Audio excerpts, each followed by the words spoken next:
Selamat datang peserta Kamis Webinar Kamis Belajar. Sebelum kita mulai, terdapat beberapa tata tertib yang perlu diperhatikan dan dipatuhi untuk memastikan acara berjalan lancar dan efektif. 1. Patuhi waktu. Harap pastikan Anda bergabung tepat waktu. Kami menghargai setiap menit waktu Anda, dan kedatangan tepat waktu akan membantu kita memulai acara dengan lancar. 2. Menggunakan nama yang jelas. Pastikan Anda menggunakan nama yang jelas di akun Zoom Anda. Gunakan format nama _satker agar memudahkan panitia dan peserta lainnya untuk mengenali Anda. 3. Matikan mikrofon saat tidak berbicara. Selama sesi berlangsung, harap matikan mikrofon Anda ketika tidak berbicara. Ini akan mengurangi gangguan dari suara latar belakang dan membuat pengalaman webinar lebih nyaman bagi semua orang. 4. Menyalakan kamera dan menggunakan virtual background. Untuk menciptakan suasana yang lebih interaktif, harap pastikan kamera Anda dalam keadaan menyala selama webinar berlangsung, serta menggunakan virtual background yang telah disediakan. 5. Tidak menggunakan kolom chat Zoom. Harap tidak menggunakan kolom chat Zoom untuk bertanya atau membahas topik lain. Pertanyaan dapat diajukan dengan menggunakan fitur raise hand atau melalui pigeonhole pada tautan yang telah dibagikan di kolom chat Zoom. 6. Raise hand untuk bertanya. Jika Anda ingin bertanya atau berpendapat, gunakan fitur raise hand dan tunggu giliran Anda. Ini akan membantu moderator untuk mengatur alur diskusi. Selain itu, untuk pertanyaan juga dapat mengisi di pigeonhole yang telah disediakan oleh tim Kamis Webinar. 7. Fokus dan hindari multitasking. Harap fokus pada acara dan hindari multitasking selama webinar berlangsung. Berikan perhatian penuh agar Anda dapat menyerap informasi dengan maksimal. 8. Kerjakan kuis dengan baik. Silahkan kerjakan kuis dengan sebaik-baiknya. Kuis tersebut telah tersedia pada course webinar di LMS BPSDM Kementerian ATR BPM. 9. Mengisi evaluasi penyelenggara. Jangan lupa untuk mengisi evaluasi penyelenggaraan setelah webinar selesai. Evaluasi tersebut tersedia pada course webinar di LMS BPSDM Kementerian ATR BPM. Masukan yang Anda berikan akan menjadi dasar bagi kami dalam meningkatkan kualitas dan efektivitas penyelenggaraan webinar di kemudian hari. 10. Sertifikat tersedia setelah webinar selesai. Sertifikat akan tersedia langsung di LMS BPSDM Kementerian ATR BPM. Peserta dapat mengunduh sertifikat tersebut segera setelah webinar selesai. Terima kasih telah memahami tata tertib webinar ini. Dengan mengikuti peraturan ini, kita dapat menciptakan pengalaman yang produktif dan menyenangkan untuk semua peserta. Selamat belajar!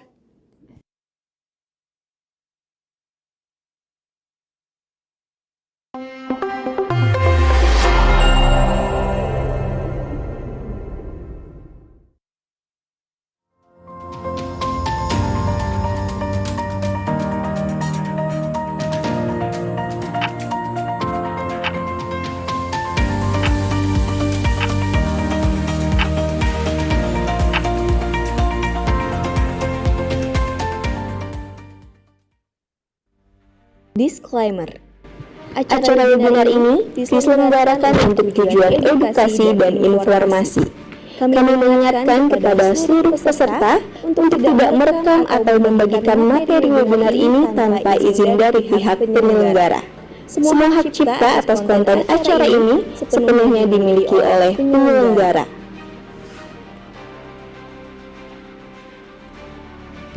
Lupa nggak bilang ke grup suruh pada join. Ingetin aja. Ini join aja. Karena ini buat JF. Para JF ini.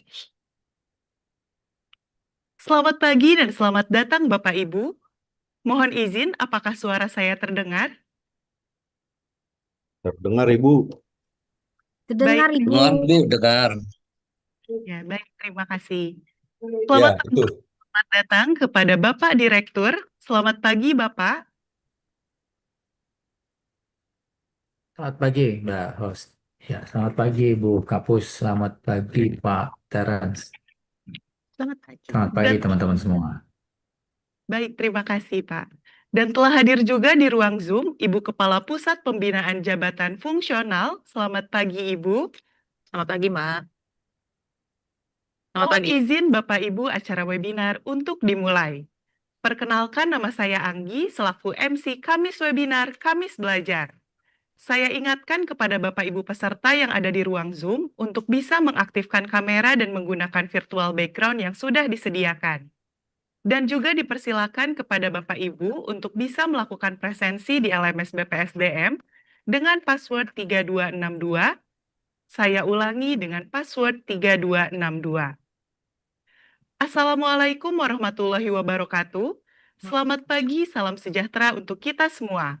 Saya ucapkan terima kasih dan selamat datang kepada yang terhormat Direktur Pengukuran dan Pemetaan Dasar Pertanahan dan Ruang, Bapak Farid Hidayat STMT. Yang kami hormati selaku narasumber hari ini, Solution Consultant at Hexagon SIG, Mr. Terence, Kepala Pusat Pembinaan Jabatan Fungsional, Ibu Indira Proboratiwarpani, STMT-MSC, dan sebagai moderator hari ini, Penata Kadastral Muda Direktorat Pengukuran dan Pemetaan Dasar Pertanahan dan Ruang, Bapak Revi Rizky Ramadian, dan para tamu undangan serta peserta webinar yang hadir secara virtual.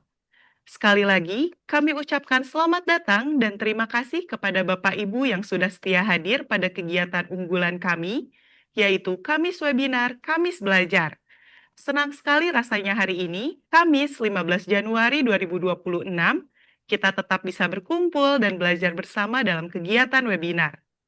Hari ini, BPSDM dan Direktorat Pengukuran dan Pemetaan Dasar Pertanahan dan Ruang bekerja sama menyelenggarakan webinar dengan tema yang sangat menarik, yaitu Land Management and 3D Spatial Planning yang akan berakhir pada pukul 12 waktu Indonesia Barat. Semoga acara webinar hari ini dapat memberikan manfaat untuk kita semua dan Bapak Ibu akan tetap semangat dari awal maupun sampai acara webinar ini selesai. Baik Bapak Ibu, sebelum ke sesi selanjutnya, kita akan ada sesi dokumentasi terlebih dahulu. Dimohon kepada Bapak Ibu untuk dapat mengaktifkan kamera dan menggunakan virtual background yang sudah tersedia. Baik Bapak Ibu, kita mulai. Bapak Ibu bisa bergaya korpus seperti ini yang berbentuk huruf C. Bisa ya Bapak Ibu? Baik, kita mulai dari slide pertama ya. Saya hitung. 1, 2, 3. Slide kedua, dapat senyum Bapak Ibu. 1, 2, 3. Dan slide terakhir.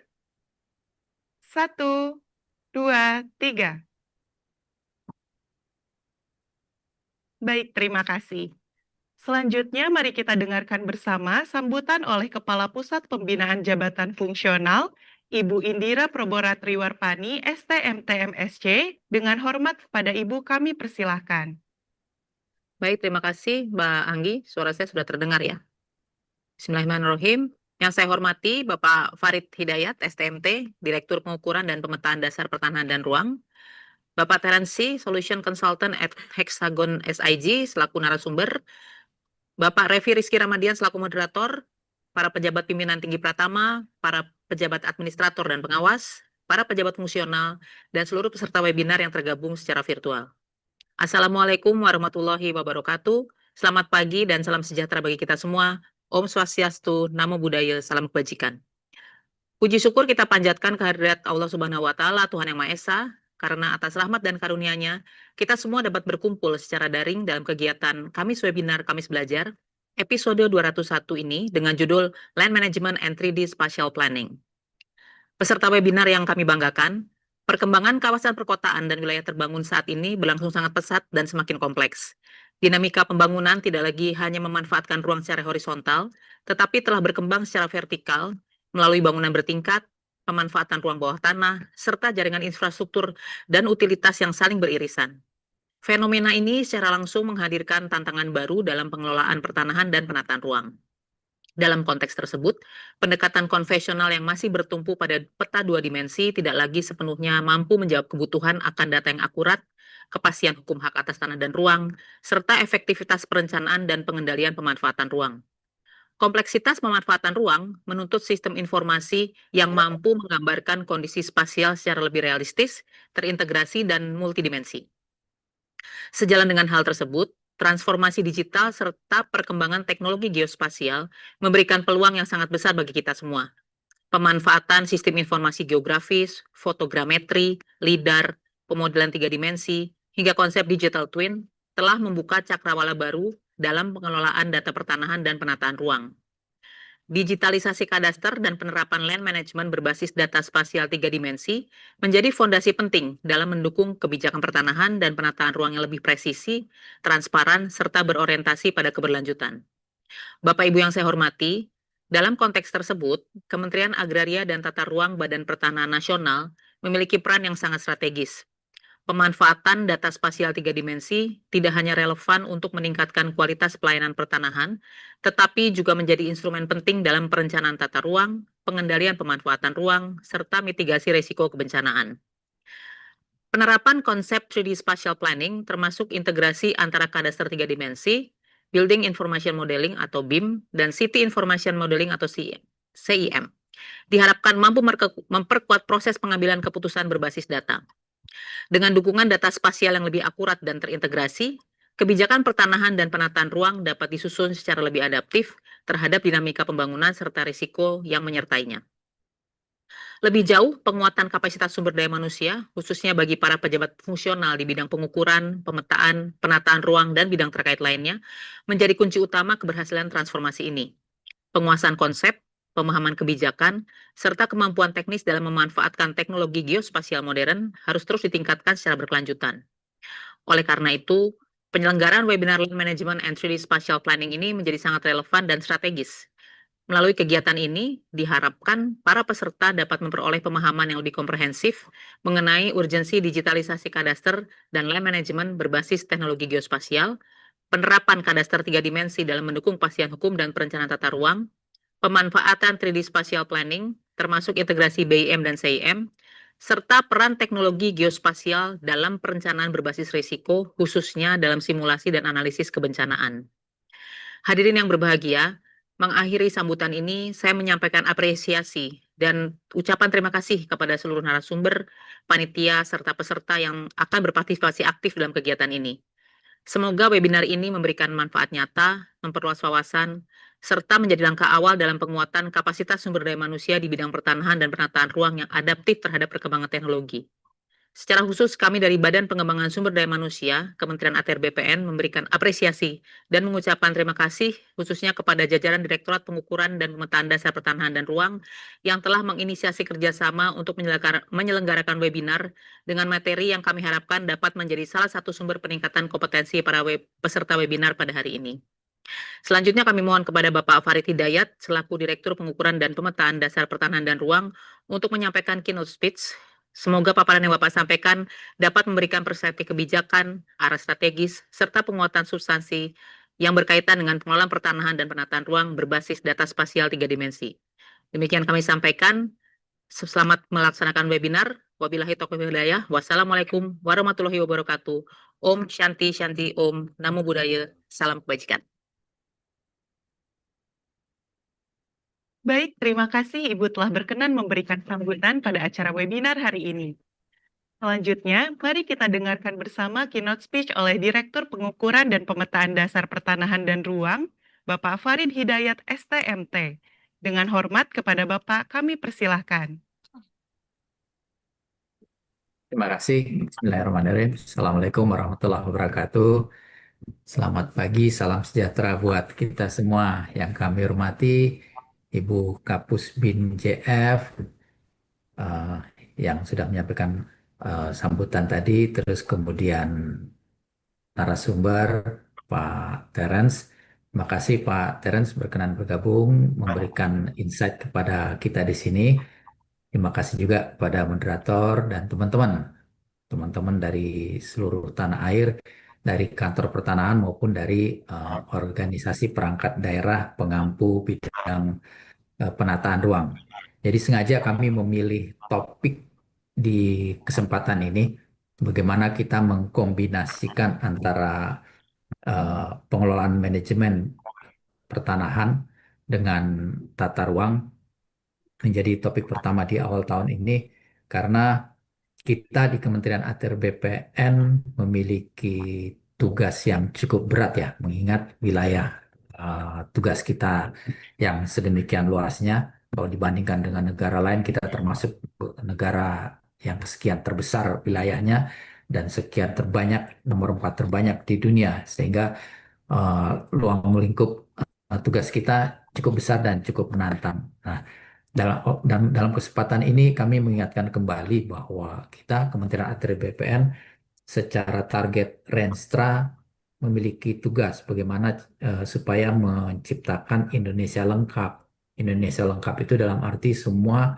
persil bidang tanah sudah terpetakan, setiap jengkal tanah sudah bisa diketahui siapa pemiliknya, siapa yang menguasai, dipergunakan untuk apa, saat ini dimanfaatkan untuk apa.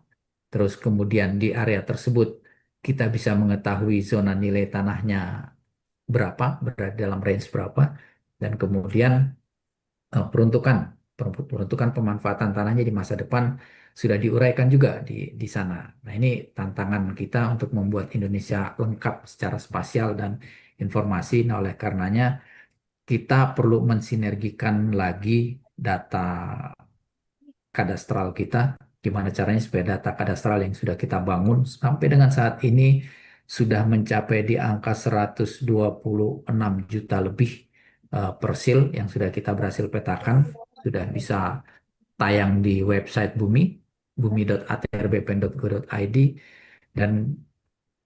dan juga kita juga menyiapkan peta dasar yang menjadi dasar bagi teman-teman unit teknis lainnya untuk melaksanakan tugasnya, baik dari teman-teman Direktorat Jenderal PHPT, teman-teman penataan agraria, teman-teman pengadaan tanah, dan juga khususnya teman-teman Direktorat Jenderal Penataan Ruang dan Pengendalian Penertiban Ruang juga di dalamnya.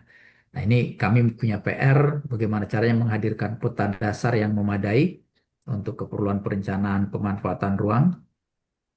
Saat ini kami laporkan juga kepada teman-teman sekalian yang ada di sini, sampai dengan hari ini berdasarkan dashboard di petadasar.atrbpn.go.id, saat ini kita sudah memiliki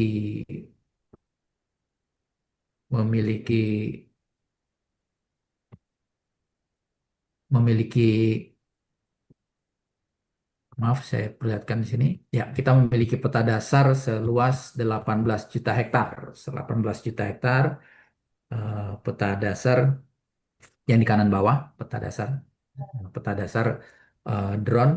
Peta ini memiliki ketelitian di bawah 40 cm dan memiliki resolusi citra sampai dengan 12 cm.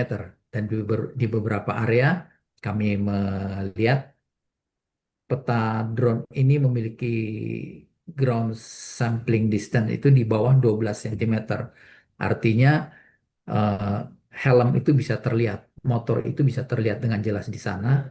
Nah, oleh karenanya dari peta dasar yang sudah kita miliki sebanyak 18 juta hektar ini, kalau bisa dioptimalkan oleh teman-teman Direktorat Jenderal Penataan Ruang dalam menyusun rencana detail tata ruang, di mana secara regulasi disyaratkan untuk menyusun rencana detail tata ruang kita memerlukan peta dengan skala ketelitian atau dengan skala 1:5.000 atau lebih besar. Nah, ini eh, kita sudah menyediakan peta 1:1000 dan di beberapa area lebih besar daripada 1:1000. Nah, kita berharap peta dasar yang sudah kita siapkan ini bisa bermanfaat untuk penyusunan rencana detail tata ruang tersebut. Dan berdasarkan info dari yang kami sering monitor, sampai saat ini jumlah RDTR yang sudah terintegrasi dengan OSS ada di angka 600-an dari rencana cita-cita kita untuk menyediakan RDTR sebanyak 2000 RDTR di seluruh wilayah Indonesia. Nah, ini angka ini masih perlu kita kejar bersama. Nah, tugas kita sebagai surveyor adalah bagaimana kita menciptakan data dasar yaitu peta dasar untuk keperluan teman-teman planner, dan tugas kita juga selaku surveyor untuk memetakan setiap bidang tanah yang ada. Kita plotting persilnya sesuai dengan posisinya. Bagaimana caranya supaya bidang tanah yang terpetakan tersebut bisa dimanfaatkan oleh teman-teman planner dalam menyusun rencana detail tata ruang. Sebaran persil dalam RDTR ini sangat penting karena pengambilan keputusan teman-teman menyusun zona, subzona, dan peruntukannya itu sangat bergantung juga berdasarkan informasi keberadaan kepemilikan di dalamnya. Nah, oleh karenanya, dalam kesempatan ini kami berpesan kepada teman-teman surveyor, gimana caranya supaya bidang tanah yang diplot ini benar-benar sesuai dengan posisinya. Di tahun 2025 yang lalu, Pak Dirjen sudah mengingatkan kepada kita semua bahwa tahun 2025 adalah tahun integritas. Tahun integritas artinya tahun kita melaksanakan eh, pembangunan data atau penambahan data secara berintegritas, dan juga kita juga melaksanakan prosesnya dengan penuh integritas. Artinya ketika data yang sudah kita bangun ini terus kemudian diaudit, data tersebut bisa kita pertanggungjawabkan. Sekarang kita sudah masuk di tahun 2026, kita mendapatkan tugas tambahan. Selain menambah peta dasar, kami juga mendapatkan amanah bagaimana memastikan layanan pertanahan khususnya di bidang pengukuran dan pemetaan itu tingkat kepatuhannya bisa meningkat dibanding tahun sebelumnya. Harapan Pak Dirjen kepada kami gimana caranya supaya tingkat kepatuhan layanan berada di angka antara 68 sampai dengan 95%, layanan tersebut bisa selesai sesuai tepat waktu, dan harapannya di beberapa kantor pertanahan yang infrastrukturnya relatif lengkap diharapkan tingkat kepatuhan sudah mencapai 95%. Nah, ini menjadi tantangan buat kita bersama eh, untuk para kabit dan para kasih di lingkungan survei dan pemetaan. Itu terkait layanan. Kemudian terkait dengan data KW 456. Ya, kita ketahui bersama sampai saat ini kita masih punya PR. Kita memiliki lebih dari 13 juta data KW 456 yang masih harus diplotting. Amanat Pak Menteri, gimana caranya supaya flying persil yang berjumlah 13 juta ini bisa kita landingkan segera. Dan kami dari di lingkungan Direktorat Jenderal Survei Pengukuran dan Pemetaan Pertanahan dan Ruang sudah menandatangani kontrak perjanjian kinerja antara kami, para direktur, dengan Bapak Dirjen. Kami mendapatkan amanah gimana caranya supaya sepanjang tahun ini kita bisa melandingkan 6 juta bidang tanah. Kalau melihat stat yang lalu-lalu, rata-rata setiap tahun kita bisa melandingkan sekitar 1 hingga 1,5 juta. Dan di tahun 2026 ini kita diminta untuk bersama-sama mengakselerasi melandingkan 6 juta bidang tersebut. Nah, oleh karenanya ini akan menjadi kerjaan besar buat kita bersama. Oleh karenanya para surveyor di kantor pertanahan kami berharapkan untuk menyiapkan stamina, menyiapkan data, terus kemudian mengalokasikan waktunya secara khusus bagaimana caranya supaya kita bisa menyelesaikan tugas tersebut. Khusus di Direktorat Pemetaan, di tahun 2026 ini kami punya target bagaimana caranya supaya bisa menambahkan peta dasar yang saat ini jumlahnya 18 juta hektar di kanan bawah ini. Gimana caranya supaya jumlahnya bisa mencapai 32 juta hektar di akhir tahun. Jadi kita diminta untuk melakukan penambahan peta dasar sebanyak 14 juta hektar di tahun ini. Kita optimalkan dari target yang sudah tertuang dalam DIPA, dan kemudian nanti di dalam pelaksananya kita upayakan melakukan optimalisasi anggaran, kita melakukan kerjasama dengan perguruan tinggi, kita melaksanakan kerjasama dengan perguruan tinggi, baik dengan akademisi maupun dengan para mahasiswa KKN yang ada di dalamnya. Nah, ini kita punya PR besar di tahun 2006, bagaimana kita bisa membangun data lebih komprehensif lagi. Nah, sekedar informasi buat teman-teman dari OPD penataan ruang di tanah air, karena kan dalam webinar ini kami lihat juga ada dari teman-teman OPD. kami infokan bahwa saat ini kami selain memiliki website geoportal bumi.atrbpn.go.id yang sudah memetakan sebanyak 120 juta poligon bidang tanah, kita juga memiliki geoportal petadasar.atrbpn.go.id. Teman-teman para planner bisa melihat di sini ada dot-dot warna biru dan warna orange. Dot warna biru dan warna orange ini sebenarnya adalah grid daripada peta dasar kita. Kalau grid yang warna orange itu isinya adalah peta citra satelit resolusi tinggi, mungkin setara 1:2500, setara itu. Terus kemudian yang warna biru ini adalah grid daripada peta dasar yang kami sampaikan tadi, jumlahnya sampai dengan 18 juta hektar. Nah, ini artinya di area-area yang tersedia warna biru ini kita memilih di area tersebut sudah tersedia peta foto udara dengan ketelitian skala 1:1000. Artinya eh, di dalam satu titik tersebut tidak akan mungkin melenceng lebih dari 40 cm. Suatu titik di dalam peta skala 1000 ini. Nah, oleh karenanya kami mengharapkan para planner yang ada di tanah air bisa memanfaatkan data yang sudah tersedia lumayan masif ini, bisa melengkapi data dalam rangka menyusun RDTR maupun dalam rangka menyusun revisi rencana tata ruang. Kami akan merasa senang sekali, merasa bergembira apabila data ini bisa diakses dan digunakan oleh teman-teman pengampu penataan ruang agar eh, revisi rencana tata ruang ataupun penyusunan RDTR bisa semakin lebih berkualitas lagi. Terus kemudian selain daripada peta foto udara, kami infokan juga di beberapa area kita juga menyediakan DTM, Digital Terrain Model.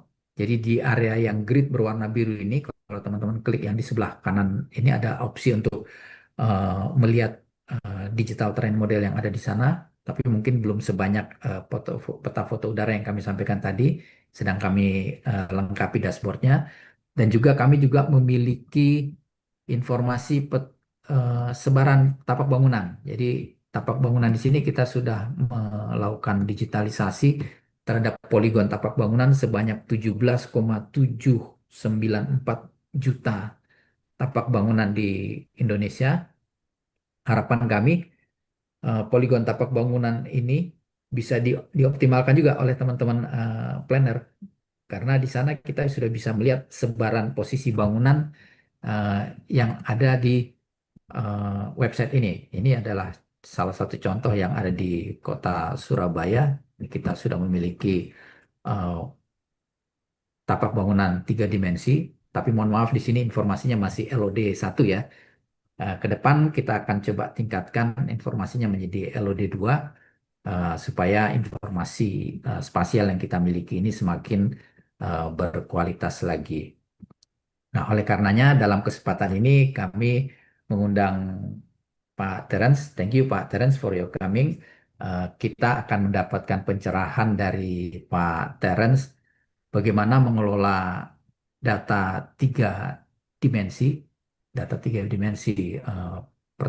pertanahan 3 dimensi, bagaimana bisa dioptimalkan ke dalam perencanaan ruang. Nanti teman-teman akan bisa melihat bagaimana suatu area kalau misalkan kita melakukan simulasi, terus kemudian di area yang sudah tersedia peta dasar 3 dimensinya, terus kemudian kita melakukan simulasi kalau kita menghadirkan eh, bangunan tinggi berlantai sekian, terus kemudian efeknya seperti apa, ya teman-teman nanti bisa melihat penerapannya seperti apa. Nah, kami berharap dengan adanya simulasi pengolahan data 3 dimensi ini, kualitas eh, penyusunan rencana tata ruang bisa semakin baik dan juga kepada para surveyor akan lebih bertanggung jawab lagi. Akan lebih bertanggung, kenapa kami sampaikan lebih bertanggung jawab? Artinya teman-teman surveyor harus semakin menyadari bahwa setiap bidang yang kita petakan, setiap tapak bangunan yang kita petakan harus kita berani garansi posisi letak dan informasi geospasialnya supaya bisa digunakan secara optimal oleh teman-teman perencana tata ruang di daerah.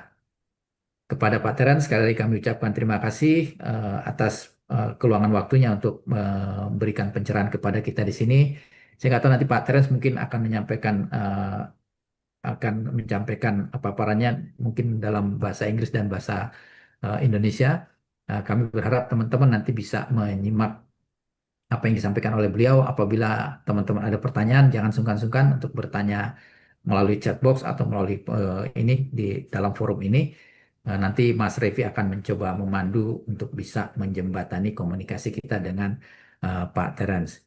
Uh, special to Pak Terence, thank you for your coming. Thank you for your present for your for your thank you for your coming today, and I hope you will deliver your presentation and give us many insight in land management and 3D spatial planning. Mungkin itu yang kami sampaikan dalam kesempatan ini. Semoga webinar ini bisa memberikan pencerahan kepada kita semua.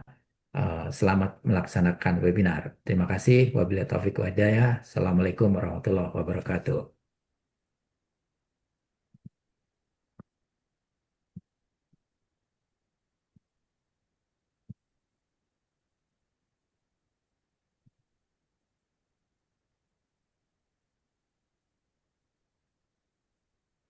Saya kembalikan ke host.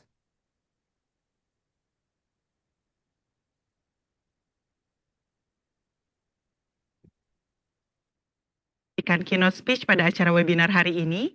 Sekali lagi kami persilahkan para tamu undangan serta peserta webinar untuk bisa melakukan presensi di LMS BPSDM dengan password 3262. Saya ulangi dengan password 3262. Dan saya ingatkan kembali kepada Bapak Ibu peserta untuk bisa mengaktifkan kamera dan menggunakan virtual background selama acara webinar ini berlangsung. Bapak Ibu sekalian telah hadir di ruang Zoom moderator yang akan memandu webinar hari ini. Beliau adalah penata kadastral muda Direktorat Pengukuran dan Pemetaan Dasar Pertanahan dan Ruang. Dengan hormat kepada Bapak Revi Rizky Ramadian, kami persilahkan untuk memandu webinar hari ini.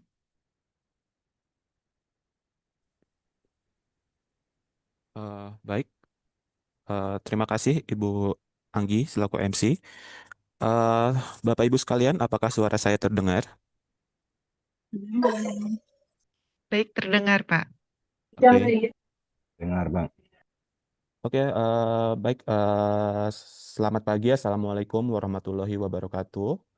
Selamat pagi, salam sejahtera untuk kita semua. Yang kami hormati Bapak Direktur, Ibu Kapus, Bapak Ibu pimpinan di Kementerian ATR BPN, kemudian yang kami hormati narasumber kita hari ini, Terence, kemudian para seluruh peserta webinar yang telah meluangkan waktunya untuk mengikuti webinar dengan judul Land Management and 3D Spatial Planning pada pagi hari ini. Perkenalkan, nama saya Revi Rizky Ramadian. Saya penata kadastral muda pada Direktorat Pengukuran dan Pemetaan Dasar Pertanahan dan Ruang. Bapak Ibu sekalian, pada hari ini kita akan belajar mengenai land management dan 3D spatial planning. Kita akan mendengarkan satu presentasi dari narasumber kita dari Singapura, yaitu Bapak Terence, yang akan membagikan pengalamannya di bidang pengembangan 3D land management dan spatial planning. Bapak Ibu sekalian, seiring dengan semakin kompleksnya pembangunan wilayah perkotaan, pengelolaan pertanahan dan penataan ruang tidak lagi cukup jika hanya mengandalkan pendekatan dua dimensi. Pemanfaatan ruang kini berkembang secara vertikal, baik bangunan bertingkat, ruang bawah tanah, maupun infrastruktur utilitas yang menuntut sistem land management dan cadastre yang lebih akurat, terintegrasi, dan berbasis data spasial 3 dimensi. Bapak Ibu sekalian, webinar ini akan sangat relevan sebagai ruang untuk berbagi pengetahuan mengenai digitalisasi kadastre serta 3D spatial planning, termasuk pemanfaatannya untuk perencanaan berbasis risiko dan mitigasi bencana. Pada webinar ini juga kita akan belajar mengenai pemanfaatan teknologi di bidang land management and 3D spatial planning. Bapak Ibu sekalian, izinkan untuk sesi selanjutnya saya akan memoderasi dalam bahasa Inggris.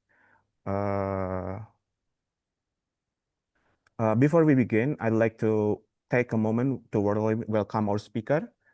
Good morning, Terence. Have you joined the Good morning. Zoom? Yes. Okay. Good morning. Good morning. Thank you very much for joining us today.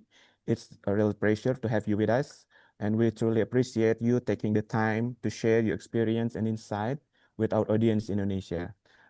So Terence, the audience in Indonesia is the employee of our Ministry of Agrarian Affairs and Spatial Planning, and also planners from local governments, and also this webinar is open to public. Before we continue to Terrence's presentation, I will introduce our speaker for today. So ladies and gentlemen, our speaker for today is Mr. Terence.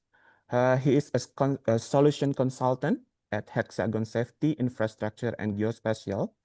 He has bachelor degree in geography from National University of Singapore, and also master's degree in professional studies in geospatial application from Cornell University in the US. He has extensive experience delivering GIS-driven solutions across industries in Asia-Pacific region. And with a strong passion and for spatial technology, he helps organizations tackle complex challenges through advanced GIS and data analytics, enabling smarter decision and sustainable growth.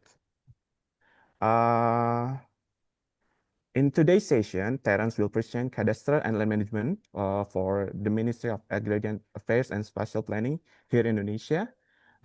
His presentation will cover the digitalization of cadastre, the benefit of 3D cadastre, the integration of BIM and CIM, and also the use, the application of the technology he has at the Hexagon for our issue. Okay, Terence, I think you are ready now. Are you ready? Yes, all right. Let me share my screen. Without further ado, ladies and gentlemen, Terence, the screen are yours, please. I think 40 minutes for your presentation will enough, and later we will continue with the Q&A session. All right. So yeah, so let me put on my screen. So yeah, so thanks everyone. My name is Terence. I'm the solutions consultant here with Hexagon. I'm based in Singapore, and I provide extensive consultancy for geospatial solutions within the APAC region. Okay, so it's my pleasure to talk to everyone here about some of the solutions that Hexagon would provide. So especially in relation to cadastral and land management, right? So that is the main focus of the agenda today. I will talk a bit about both 2D and 3D cadastral. I will talk a bit more about the products that we have, and then also a bit on the use cases that we have implemented in the past using the software solutions that we have. Okay, so before I begin, I would just play a short video. I hope there is sound, so everyone should be able to hear it. Just let me know if you can't hear the sound.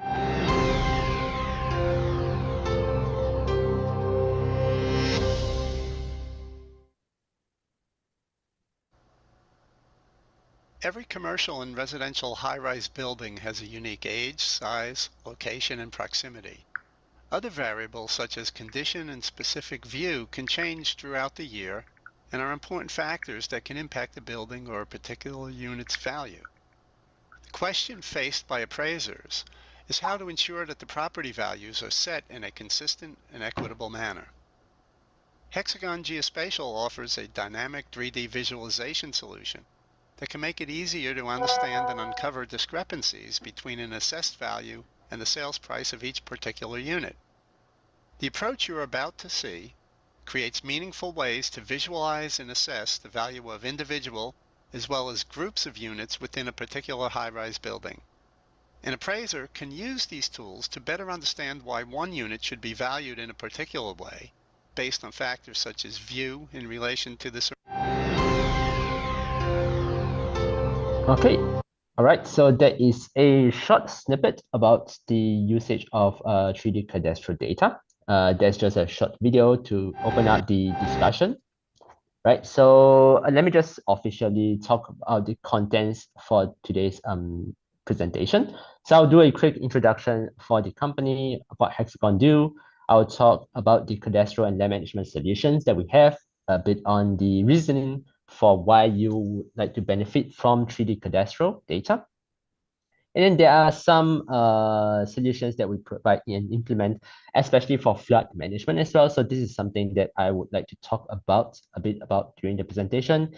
And then finally, I would open up the final part of the presentation about the actual use cases that we have implemented using the software solutions that we have. Okay, so this is Hexagon. Hexagon is actually a really huge company that covers a lot of different divisions actually. So we have a manufacturing division, we have a mining division, we have agriculture division, we have geosystems that cover hardware solutions as well. Okay, so we in Hexagon, I'm under the division called the SIG division, which is also called the Safety, Infrastructure, and Geospatial division. Okay, so specifically within this division, I work with the geospatial portion of the division. So we try to deliver geospatial software solutions for companies all over the world. Okay, so just a bit on the overview of the division. So under the SIG division, the goal is to provide and make sure the world's critical services and infrastructure are more resilient and sustainable, right? So we provide software solutions to tackle the problems that we have in the world with various different companies and agencies. And we want to make sure that the data that you have can be utilized. You can use the data to make better decisions, to implement and integrate into the workflow that you have. And then that would definitely subsequently improve the lives of people and provide you with a better understanding of what is happening on the ground. Right, so this is the main chain of all the core concepts that we have over in Hexagon. So we first of all want to improve the awareness of what is happening on the ground. And we want to make sure that we have the capability to also deliver richer information and insights. We want to make sure that people are be able to gain some understanding with the data that they have.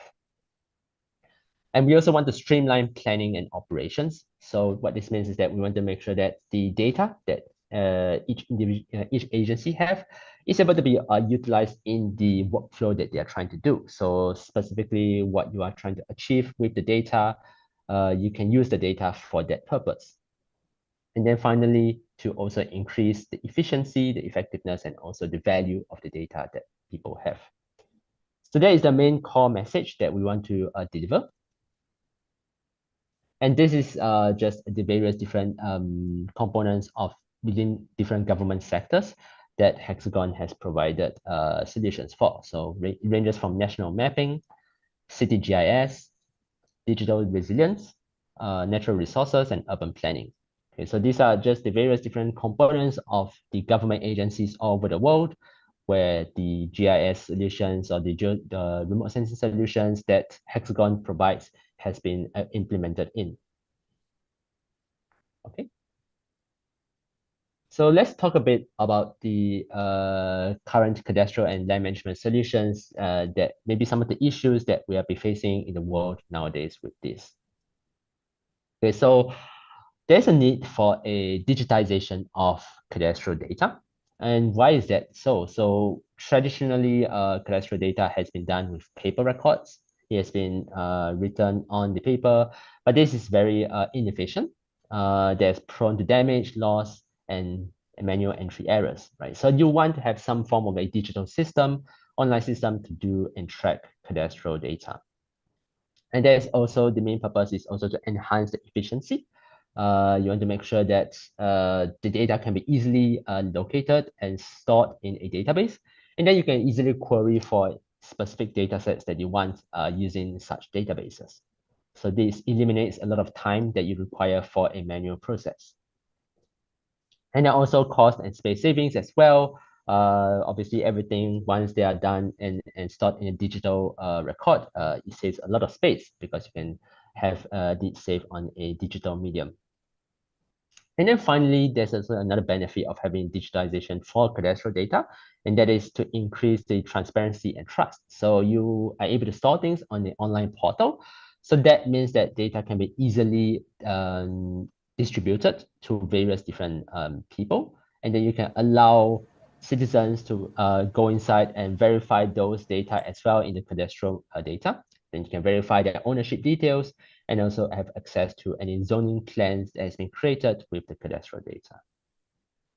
Right. And then there's also benefits with a better land management and planning. You want to use cadastral data for a lot of urban planning. It gives you information regarding infrastructure, resource management, agriculture, and also environmental monitoring. And then you can also integrate the digital cadastral data with other technologies that you may have. So you may have some certain other workflows that is able to utilize the cadastral information in trying to achieve what it's trying to do. So for example, you can manage complex property rights. You may have different buildings and different buildings have different rights and different value. You have some system in play for assessing these things, and having a digital cadastral record will allow you to better understand this information better. And then finally, having digital records is a very resilient proof system. You won't have, it's very, there will be very reduced risk for the data loss from any damage, theft, or natural disaster. So you can have a backup system, you can save this record, and then you can always have access to this and whenever you want to retrieve this information. Okay. So let's take a look at some of the data sources that you might have and how it contribute to a cadastral information, right? So for example, the most standard geospatial data that we currently collect, we have satellite data information. So you have imagery data that you collect, maybe not just from satellite, but also from sensor. So you may have fly a drone over a specific area, and you can have some image that you have collected over a terrain. Right, so these are imagery data that you may have. And you can also have survey data. So you may actually send someone down on the field to collect survey data. And then this could be data that you collect regarding infrastructure, regarding vegetation, water bodies. So this is also something that you can access the accuracy for by sending someone down onto the field. And then we can also have some 3D data as well. So sometimes you may have some 3D LiDAR sensor that you use to collect any 3D information and have those data stored in a point cloud format. So that is also very relevant, especially if you're trying to build a 3D model of a specific area, right? You have some 3D data. And then finally, the web is a very good platform to have access to a whole variety of data that maybe there are people who have collected in the past. So you will always have access to certain data over the web. And then this is the data that you can also integrate to build your own cadastral record database. Okay. So that is the main workflow for this, for building a cadastral record. So part of it is a data collection. And then once you have collected the data, you want to catalog the data. You want to store it in the database. And then once you have stored the data in the database, you can finally utilize the data. You can analyze the data and then get some information, some valuable information out of the data that you have. And then with this information, maybe you want to present the data to other people. You want other people to have access to these records. But you don't want obviously to present data just in database. You want to visualize the data. Sometimes you want to visualize it in 2D, but better still, if you can visualize things in 3D, that will be better and allows people to go inside and monitor what happens on the ground, right? So this is the 4 separate steps and most of the most common ways to look at geospatial data and also cadastral data as well. Okay. So yeah, so you can see these are some of the records. So most of the time, when we are working with data, we split into 2 separate data sets. If you are just looking at 2D data, so one of them is the raster data set that you collect from the imagery data that you have. So you may want to ingest the data, which means that you want to collect the data from both satellite and also aerial sensors. You catalog the data, you have it in database, and then you can integrate this data into a specific software that you can use to run some analysis with it. So some things like classification, you want to classify the items on the ground in the imagery data. That is something that you want to do with a software. And then there's also vector data. So vector data is your standard, let's say your shapefile data, your polylines, your polygons, your point data. You have this data you want to ingest and also integrate it into a software for analysis as well. So there are various software for this, and I will talk more about it in the subsequent part of the presentation. Okay. So this is the main philosophy for Hexagon's cadastral platform, and this is the various mediums that you can use to work with the data that you have. So for Hexagon, we provide the ability to work on a desktop client. So you may have a desktop client, a software that you install, but you can also work over the web. So you can use a web client to actually have access to data over the on the online portal. And then you can have mobile clients. So obviously, especially if you are sending someone onto the field, he will need to have an app to have access to some of these records and then to do some editing. So you can have the mobile client to work with these cadastral data as well. And then finally, the OGC services. So you have some data, you may not want to save it onto a database, just purely on a database environment. You may want to share it over the web. You can publish those data as a OGC standard service. So these are the 4 mediums that you can work with from the Hexagon solutions that we provide. And then all these can be used to access data from a singular database. Okay. So let's talk a bit about 3D cadastral. So this is a step up from a 2D system. So we have been talking about raster imagery. Those are the 2D data that is very commonly acquired. But this 2D data may not be sometimes sufficient to collect the most accurate information within an urban environment, right? So the urban environment, the real life that we are living in, is a very complex environment. And especially when you look at buildings, you can't just collect an image. There are some buildings that have different heights, and sometimes you want to relay the height information about these buildings as well from a 3D perspective. Okay, so there is the reason for 3D cadastral, which is allow you to have a very detailed visualization of the actual information on the ground. And then you will help to have this information, and then you can support the various other developments that you want to do with cadastral data. Okay, so some of the key features that you can have with 3D cadastral is you can obviously have the vertical information for a building. So you can have the height information that it may not be just buildings, but also apartments, tunnels, utilities. So any form of object on the ground that has a 3D element, you can capture that information. You can also use the 3D cadastral data to improve the urban planning.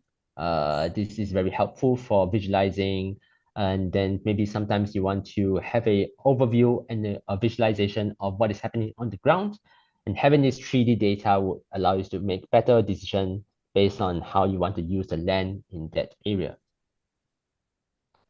And then you want to have some efficient land administration as well. So obviously having the 3D data, you have information on the fly. So you immediately can understand how to register the land over in that specific area, and then look at the specific rights that each individual may have on a 3D unit. So for example, at different floors of a high-rise building, maybe different people have different ownership rights. And having a 3D perspective will allow you to break down a 3D building into different floors, and then you can distribute the rights to different people. Okay, so there is not something that you can easily do in 2D, but in 3D you can easily relay that information. Okay, so most of the time, the most standard way to visualize a building in a 3D model perspective is with a BIM dataset. So the BIM is a way to basically, a data format is to represent the physical building in a 3D manner. So BIM files has been used very commonly in the industry nowadays to display your 3D building layout. And then having this, you can ingest this data format into various different platforms. And then you can visualize this from these platforms. So that is the BIM format.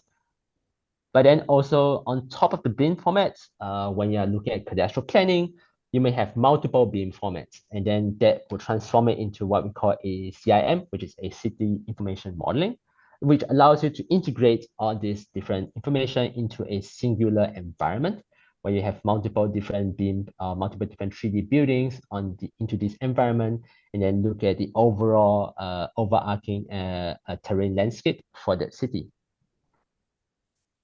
Okay. So there is some examples of how you can visualize the building, the 3D building that you have. So look at this. So you get you can have some 2D information such as the imagery data for the roads. But then you can also overlay your 3D model on top of this 2D data set that you have, and then have it overview on the and give a entire 3D perspective of this building. And then all this can be built and done using the GeoMedia 3D add-on that we have in Hexagon. So I believe this is a short video just to demonstrate how this 3D These tools can buildings is supplement done. the existing value methodology found in a typical computer-assisted mass appraisal or CAMA system by providing additional justification and support for existing values, as well as finding missing, incomplete, or incorrect values quickly and easily. Robert is here with me today to give you a demonstration. Okay, so I'm not going to play the entire video because if you have time, but you can just from the snapshot, you can see this is a 3D building data format that you can ingest into what we call GeoMedia. So this is one of the software solutions that we have. And then you can break it down into, let's say, multiple different levels, and then each level can represent a specific unique ownership rights. And then you can highlight these different rights based on this information. Right, so this is just one example of how you can integrate your 3D data into one of the solutions that we have. So I'm just going to move on.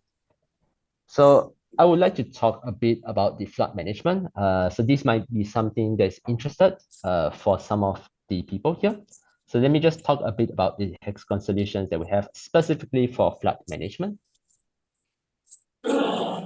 So let me just play a video about the flood simulation that we have done in a software solution, what we call Map Enterprise. So in this is one of the solutions that we have implemented. This is implemented in Tokyo. So in Tokyo, what we did is we provide a platform where you can integrate a flood plain simulation algorithm into the software solution that we have. And then with this information, you can look at the overall areas in a city where flood is hitting and affecting specific areas, and then displaying the flood depth based on a simulation algorithm.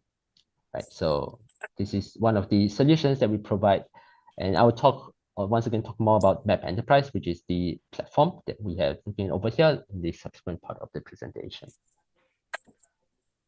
Okay. So you can see this is what you can use a Map Enterprise for to do a flood simulation. So what is very important usually when we're looking at flood simulation is you want to make sure that the information is relayed promptly. You want to make sure that there is a very quick simulation that you can do during a flooding event. So we power this kind of flooding simulation with a very strong computing algorithm, and this allows us to forecast the possibility of the flood events, and then where are the specific areas that has been affected by flood quickly from these algorithms that we provide. Okay, so this is another example to showcase the solution that we have. So in this case, this is done in London. So in London, let's take a look at the video. So this is also another solution that we have implemented in Map Enterprise. From this platform, you can immediately create dashboards to showcase the areas that has been affected heavily by a flood event. So we have, for example, some roads. So these are the roads that we have. And then this is the areas that's been affected quite deeply by flood. And then you can look at where the specific areas that we will need to highlight on. Right. Then you can also filter based on the assets that has been affected, and then see what are the assets that is on a very high risk group. So you want to protect the most valuable assets that you have, the most valuable buildings, the most valuable government buildings that you have from flood events. Right. So this is just one example. So let me just move on. Okay, so this is another example to simulate a flood event over a imagery data. So you may have a imagery data that covers a specific, let's say, a building over here, and then you want to overlay the watershed over this area to look at the areas that's been affected by the flood the most. Right. So this is a overlay that you can do from Map Enterprise.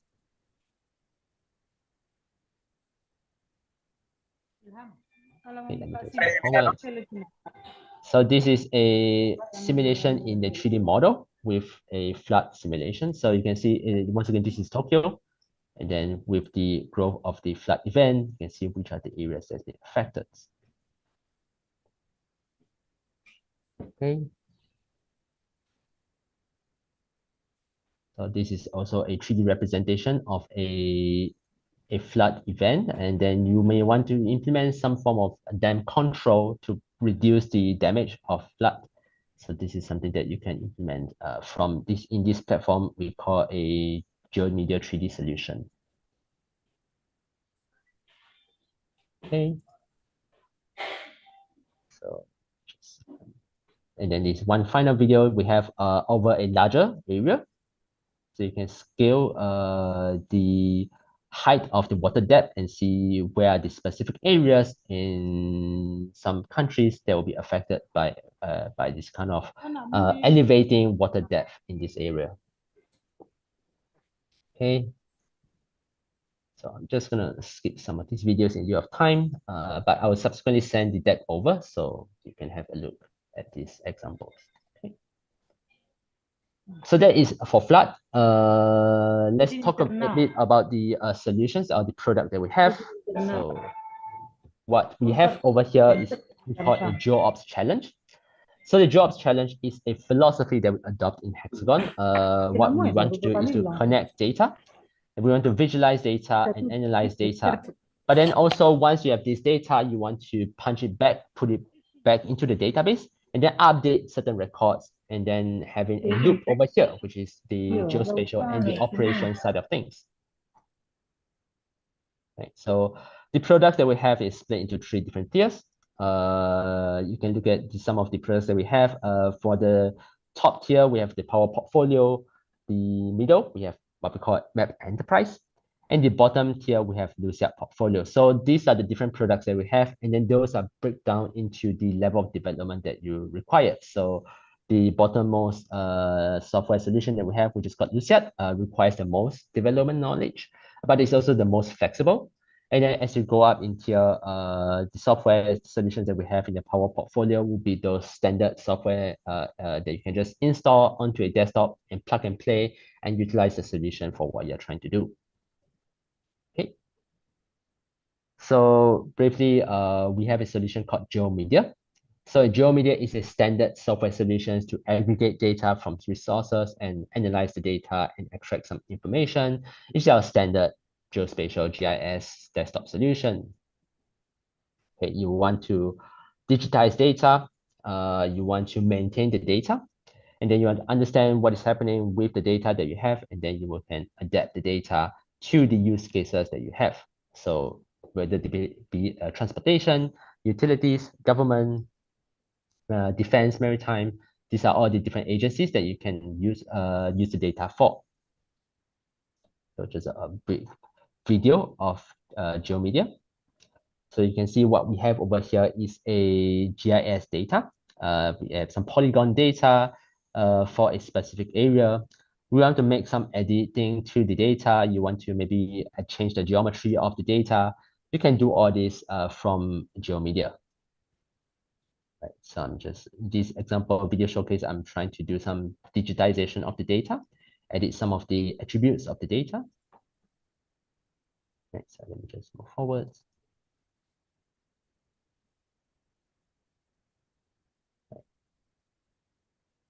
So I'm changing some values, doing some editing, and then I can maybe redigitize and create, let's say, a new data record over here.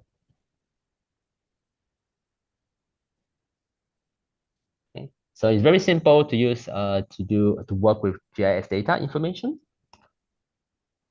And then we also have Map Enterprise. So Map Enterprise is a software solution that is built mostly for data visualization and dashboard creation.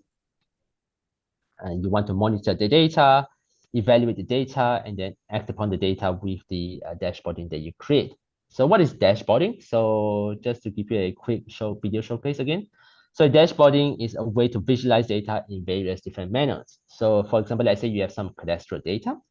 You want to filter the data based on the area of coverage. You want to filter the data based on certain attribute information, let's say the date of the cadastral creation. So this is just dashboards that you can create to work with the data, visualize the data, and then subsequently have a better understanding of what is going on with this filtering that you have with the dashboards. Right, so these are very easy to build with Map Enterprise. You can easily create this using a standard templates that we have. Okay.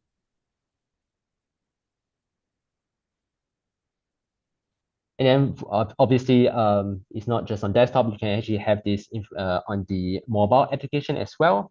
So with the mobile application, you can edit things on the fly, on the field, right? You may not be carrying, let's say, a desktop or a laptop wherever you go. You can just use the mobile application to visualize the data records, and then do the editings and the visualization used from the application. Okay. And then you can also publish data over your OGC service. So you may not have the database just stored in a specific data environment. You can publish it over the web so that you can have access to this data anywhere from the World Wide Web environment. So these are the formats. So the WMS formats, the WMTS format, and the WFS formats. Okay. And then finally, the last product that we have is called Luciad. So the Luciad is the software solution that requires the most development, but it's also the software solution that is the most flexible. You can do a lot of things with it, and you can do various different forms of 2D and 3D visualization of the data just from the development kit that we provide with Luciad. Okay, so it allows you to connect to various different data sources, and you can analyze the data with a GPU accelerated environment. You can visualize the data in both the 2D and 3D, and also act upon the data. It's very useful especially for planning certain objectives and creating some mission statements with the data.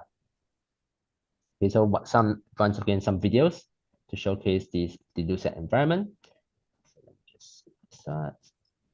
So this is just the promo video that we have for Luciad. You can do a lot of things with Luciad, mainly within the 3D environment. So in this specific video, it's just showing some advanced capabilities with the data.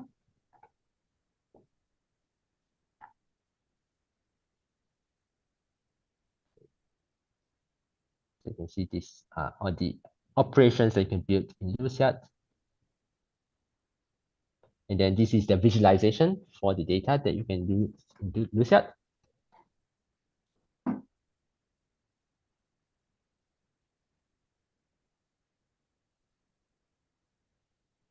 So let me just move on. Okay, so the benefit of Luciad is you can keep the data that you have in the original format. So it's very easy to integrate the data into Luciad. You don't have to do any data conversions. You're able to ingest data natively. Right, so that is the for Luciad. And then you can also catalog the data. So you have a platform over here to allow you to query and look for data easily.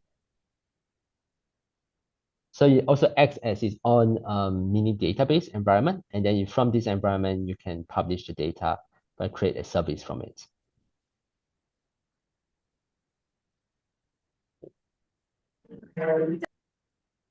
So this is a solution that we have built with Luciad. In this case, this solution, we are looking at the water vapor content in the atmosphere. So you can see that you can use this solution also for doing any form of climate monitoring.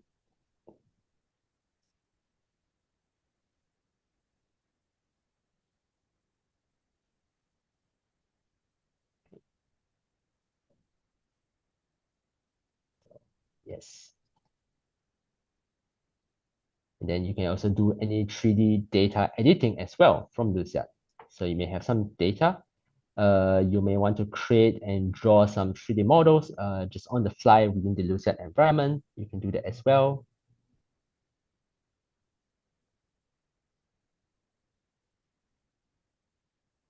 So you can see I'm creating a 3D model over here and move around.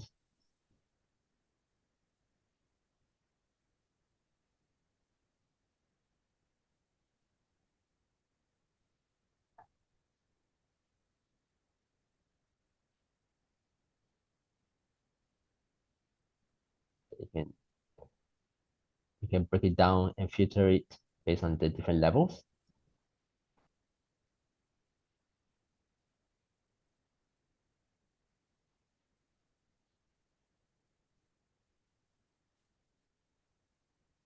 Okay, then you can create some tooltips to give you some additional information from this 3D data.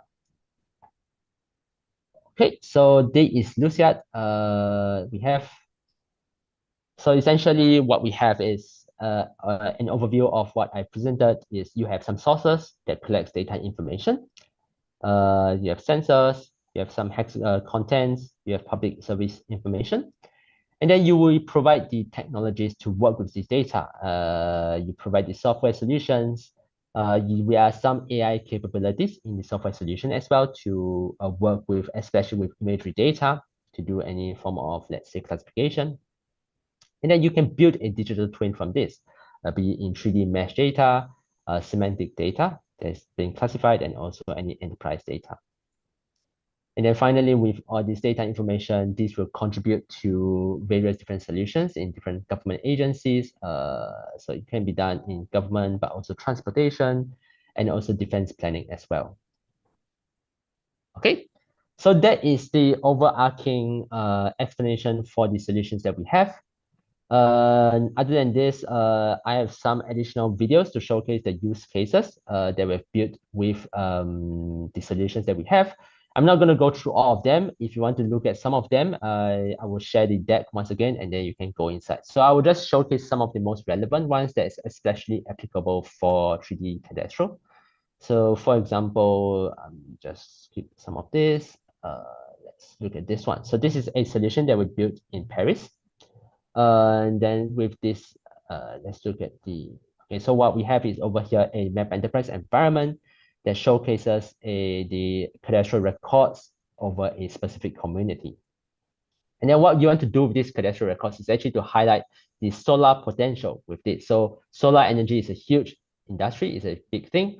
With this information and with the dashboards that you create, you can highlight the specific buildings that is very, let's say, very useful for solar potential. Maybe let's say this building is facing the sun the majority of the day. So you can maximize the solar input by installing solar panels on this building. So it can be done from the cadastral data records that you have, and then subsequently showcase the solar potential for specific buildings, and then display where the buildings there is the best potential to install this kind of solar panels, right? So this is one possible use case for the data that you have. And then you can showcase this in 3D as well, right? So let me just move on a bit more. So you can see I can extrude the data that I have in 3D. So you can look at the 3D, and this is very relevant because obviously you want buildings, you want high-rise buildings. Only the high-rise buildings tend to have the best solar potential. You don't want buildings that's very, very low lying, right? So this is the use case for having some 3D cadastral records over here. Okay, so let me just move on.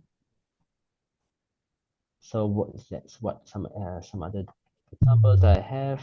So I think let me just show one. Okay, so I think this is a very useful use case that we have. So we have built this this is been done in Spain. And then we have some cadastral records that we want to visualize and showcase. So for example, let me zoom into a specific city in Spain over here. And then what you want to do is also to have some tooltips that showcase this data information. So let's say I click on one of these buildings, I will showcase, let's say, a 3D, a footprint for the building, and also some photos of the data. Right. So this is something that you can build from the software that we have. And then I think it will be very useful to add value to the 3D data records, the 3D cadastral records that you may already have yourself.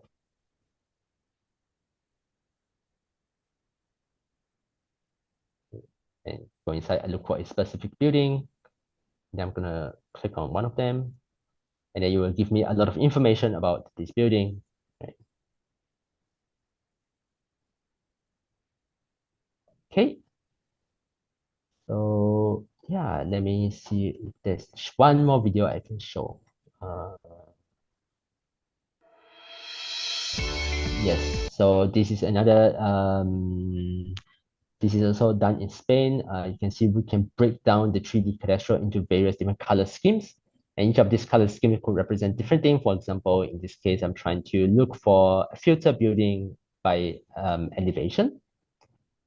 So you can see these are broken down into different color schemes that allows you to, let's say, filter specific buildings based on the height information that you have.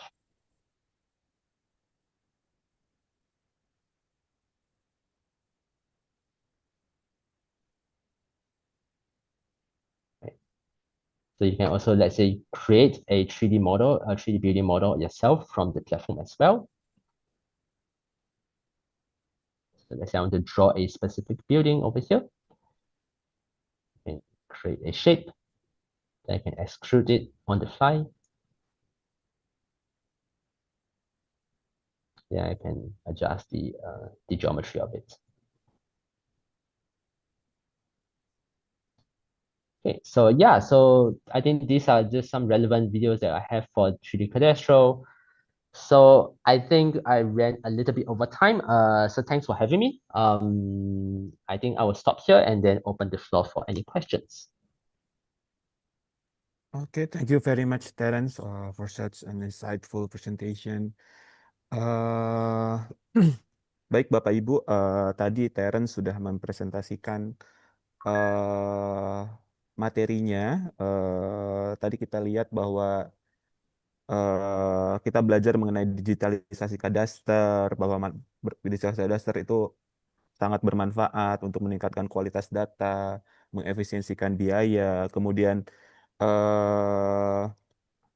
3D cadastre juga sangat bermanfaat karena sangat bisa mendukung pengambilan keputusan karena 3D cadastre itu lebih akurat mempresentasikan real world.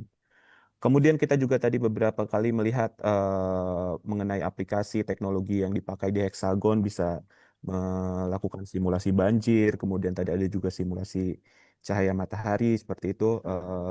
Mungkin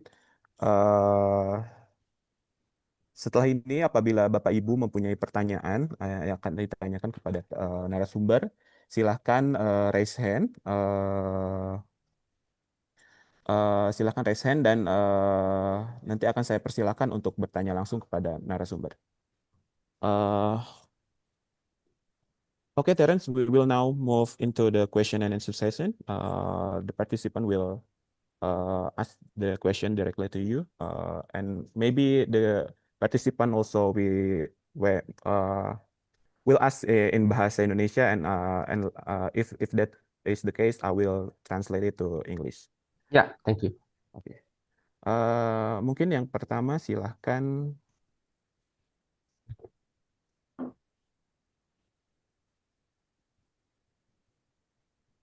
Silahkan Mas Reza dari Kantah Kabupaten Hulu Sungai Selatan. Sebutkan nama dan satkernya ya Mas, silahkan. Okay. So hello, Mr. Terence and Mr. Revi. I'm Reza from Hulu Sungai Selatan Land Office. Thanks for the explanation. It's really insightful for me. I noticed that there was a slide that you present about flood prediction. Since Indonesia faces both forest fires and earthquakes, how visible is the use of 3D visualization for disaster mitigation, and what criteria and outcomes would we realistically expect? And also, what types of data are required for those mitigation? Thank you, Yes. Mr. Okay, Harrison. let me go back to the slides. So here. Okay, let's use this slide as an example. Yeah, so I think your question is what are the criteria to build something like this, right? So obviously, if you want to look at flood, I think the most important one, first of all, is you need to be able to monitor the climate. So you need to have very accurate flood information regarding whenever there's a flood event, but also not just to monitor the data. You need to have, if you want to do simulation, you need to be able to predict what's happening. So you need to have some historical records, right? So these are the information that you need just from a climate perspective. But also you want to have some good information about the terrain on the ground. So for example, the elevation information on the ground is quite important because obviously the low-lying elevation, low-lying buildings will be affected the most by flood, right? So you want to make sure that you have height information about the building. And then with this height information, you can basically deduce where are the specific buildings that will be most affected by the flood. And then also other criteria that could be very relevant is the value for the building. So especially in this case, then cadastral will be very important because you want to prioritize you want to prioritize which are the buildings that you want to enforce and protect the most, especially the buildings. Let's say some buildings that is the government buildings, you may want to protect this building and put some more emphasis on this building.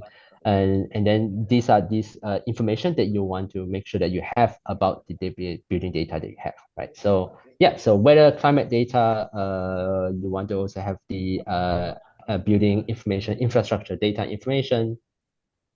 And then with this, most of the time you want to do some analysis, you want to predict and do simulation. So you need to have a proper model and algorithm to do that flood as a prediction. So yes, Hexagon, we do provide that solution to do some prediction as well. But other than Hexagon, you may have some other solutions that you have built that you can integrate into our platform as well. Thanks for your answer, Mr. Terence. Oke, Mas Reza, sudah sangat clear ya bahwa tadi disebutkan. Oke, Bapak Ibu yang lain silakan apabila ada yang ingin bertanya silakan raise hand.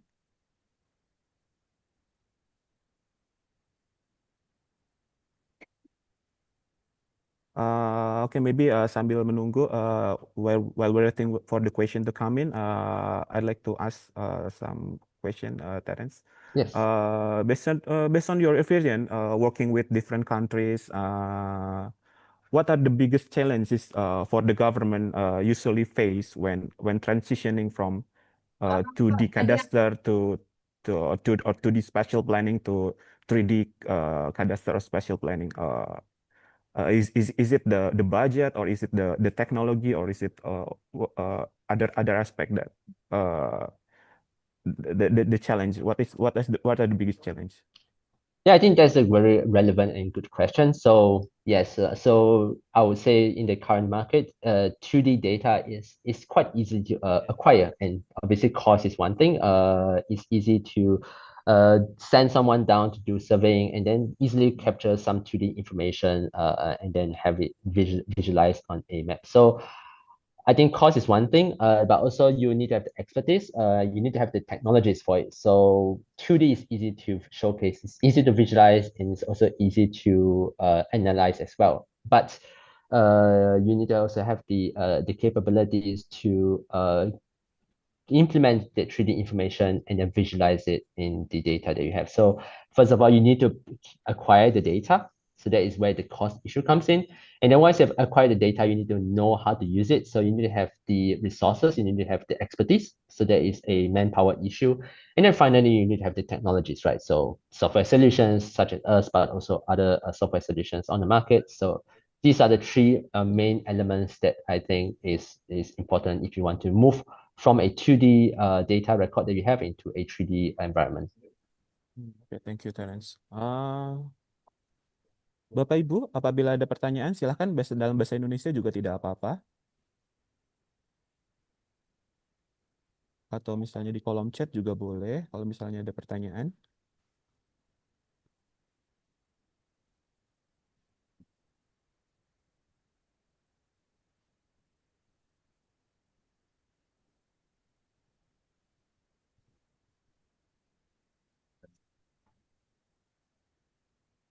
Mas Revi mungkin mancing teman-teman, mungkin sungkan bertanya pakai bahasa Indonesia. Nggak apa-apa teman-teman pakai bahasa Indonesia, nanti dibantu translate oleh Mas Revi.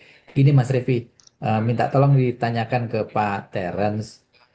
Saat ini kan kita udah punya 17,79 juta building ya, LOD 1 ya.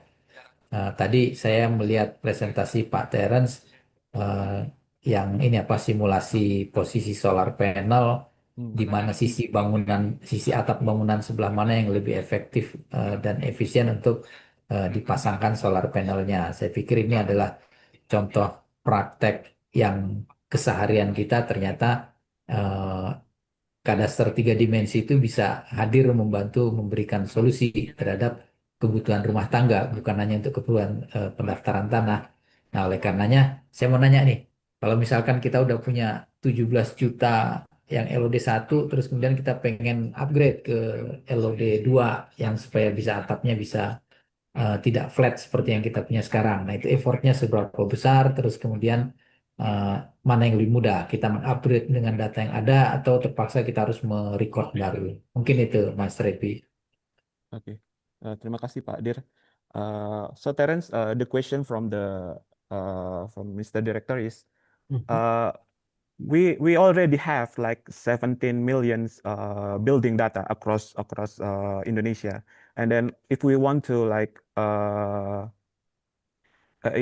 you mentioned that the Hexagon can visualize simulate the sun position, and then we can see which side of the roof can install better the better place to install the solar panel. But we already have the 17 million building data, but that is in level of detail 1. So it doesn't have the roof structure, the building. So what is better? What is the better solution? Should we acquire the new data, or can we improve the data from the already from the LOD 1 to LOD 2, or should we like recapture the data to model the like at least level of detail 2? Yes. Okay. So yeah. So when you want to look at let me go to the slides. So let me just easy for me to.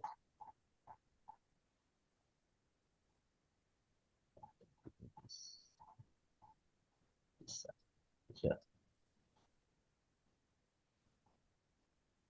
Yeah, so for example, you want to look at the solar potential of the building. Yes, you have LOD 1 data.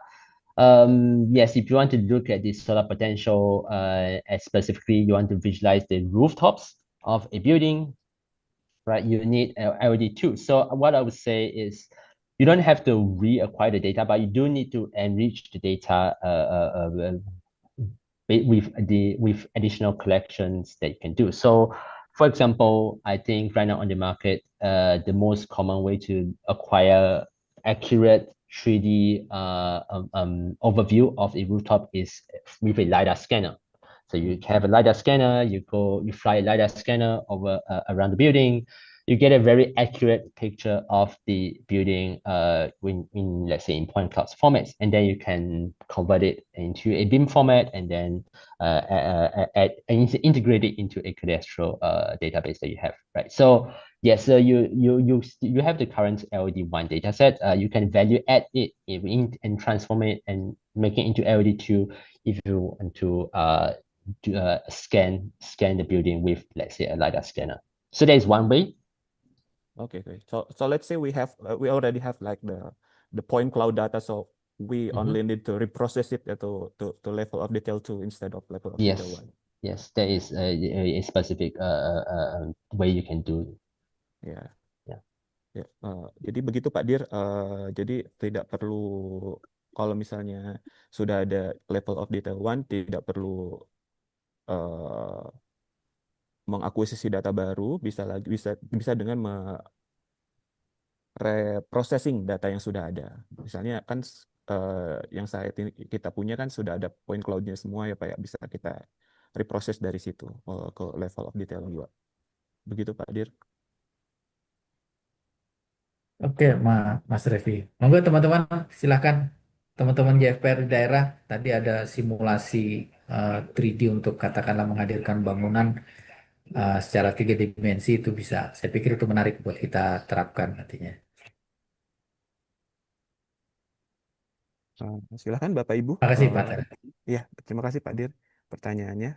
Silakan Bapak Ibu mungkin dari Kementerian ATR BPN atau dari Pemda juga, dari penata ruang, dari pemerintah daerah. Jika ada yang bisa ditanyakan kepada narasumber, silakan.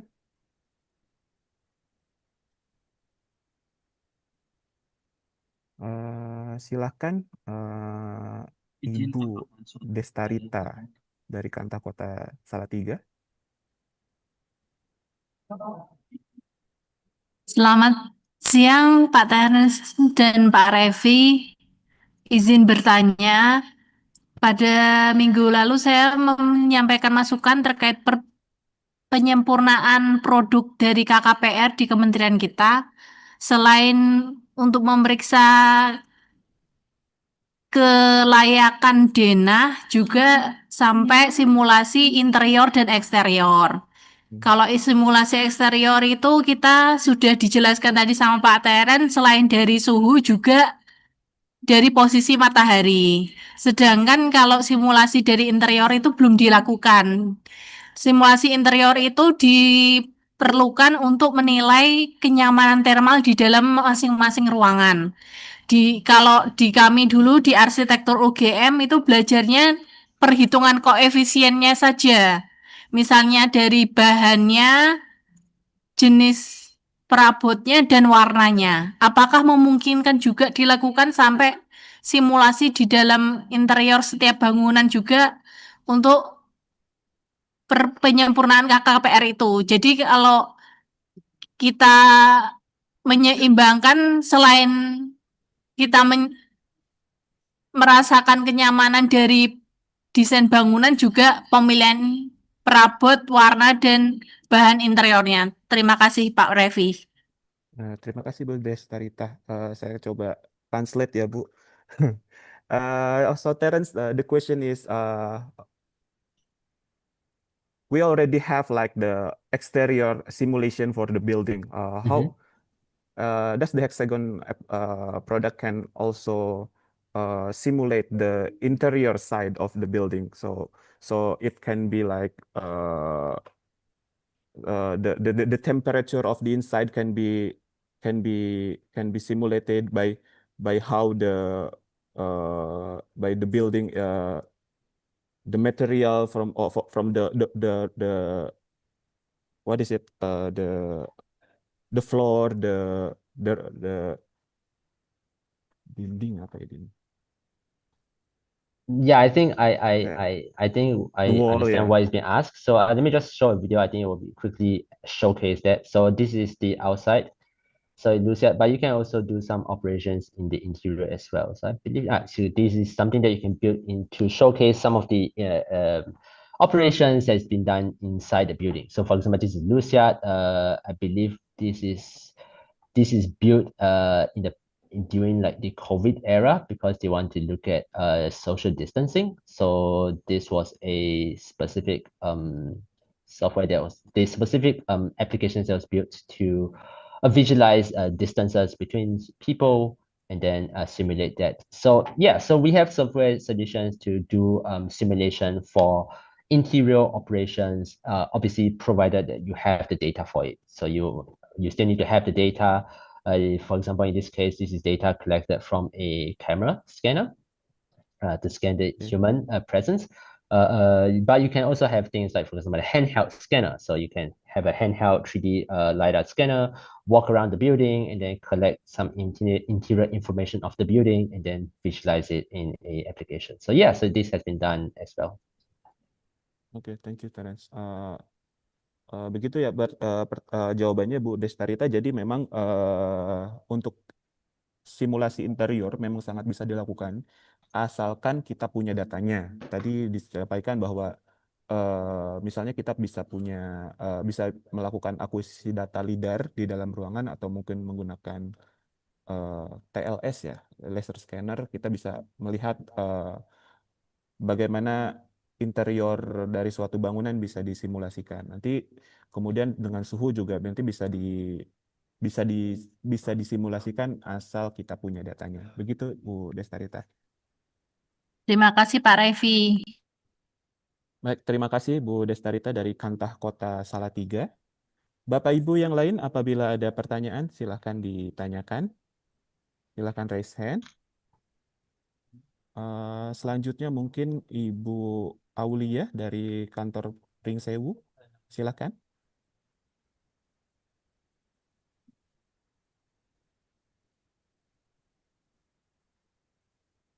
Ibu Aulia dari Kantah Pringsewu, silakan. Oke. Mungkin sambil menunggu Pak Wildan Ruliono dari Kanwil Sumsel ya. Silakan. Baik Pak Ngadiski, terima kasih atas kesempatannya. Hello Mr. Terence, I want to ask about 3D modeling. The topic of our discussion in this morning is about land, about 3D spatial planning. So I want to know about can we combine the 3D modeling with land value? The reason why I ask this question because I think both 3D modeling and land value are promising for the future. If we can combine land value and 3D modeling, how the procedure or how the method that we can applicate them. Thank you.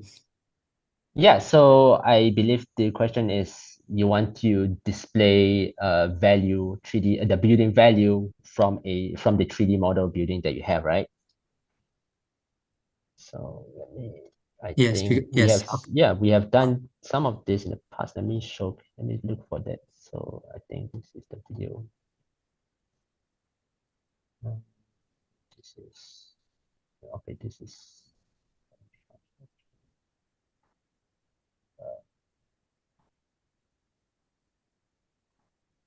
let's see what I have the video for it.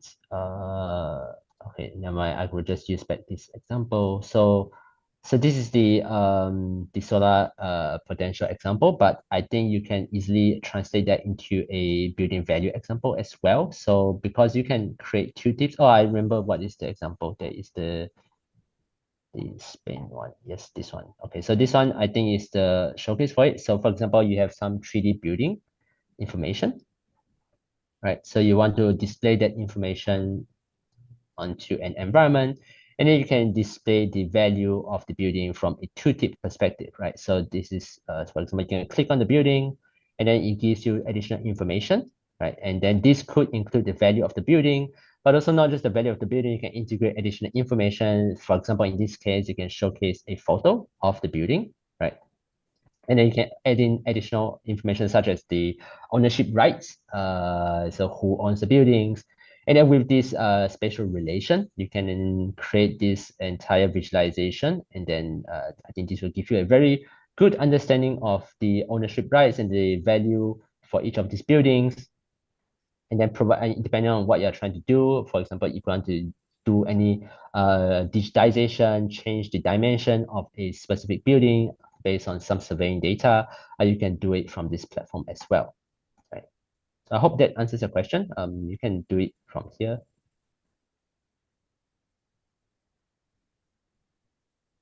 Oke, Bapak tadi siapa ya namanya lupa.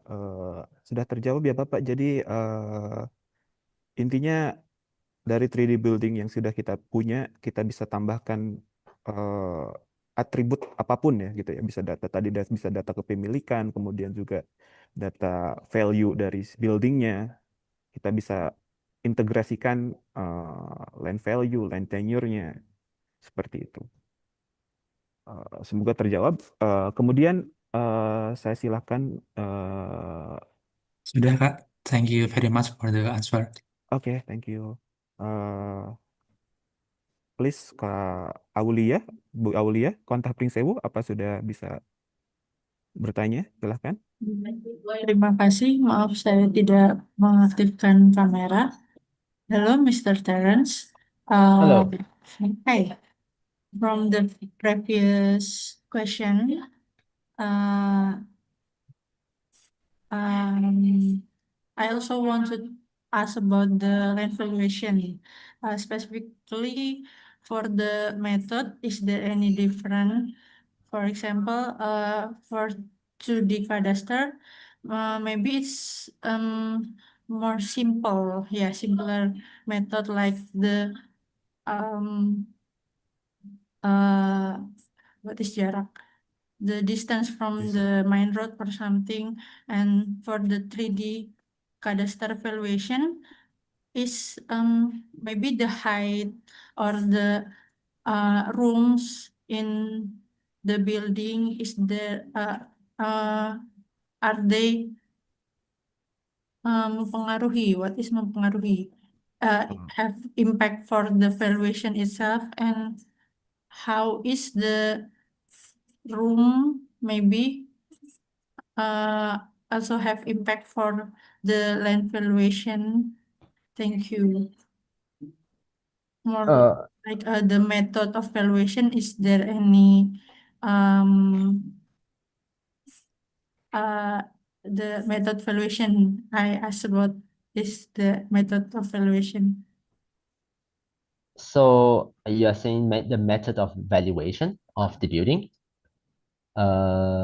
Yes. Yeah. So I'm assuming, let me get the question correct, is you're asking based on certain factors. So for example, in 2D, we can measure the distance between the building to another road, or let's say a main street. And then this is one factor that could affect the value of the building. And then in 3D, for example, you can access maybe not just the height, but also the different units within a high-rise building. And each of these units may maybe have a different value based on the maybe their positioning within the building, their height, which floor they are at. So these are all different factors that will affect the valuation of the unit, right? So yeah, so you can these are just algorithms. You can build algorithms to assess the value of the unit, or let's say a building, based on these factors. So for example, in 2D, from the distance between a road and a unit, can be very easily tabulated. You can use some model, spatial model we provide in our software to do that measurement.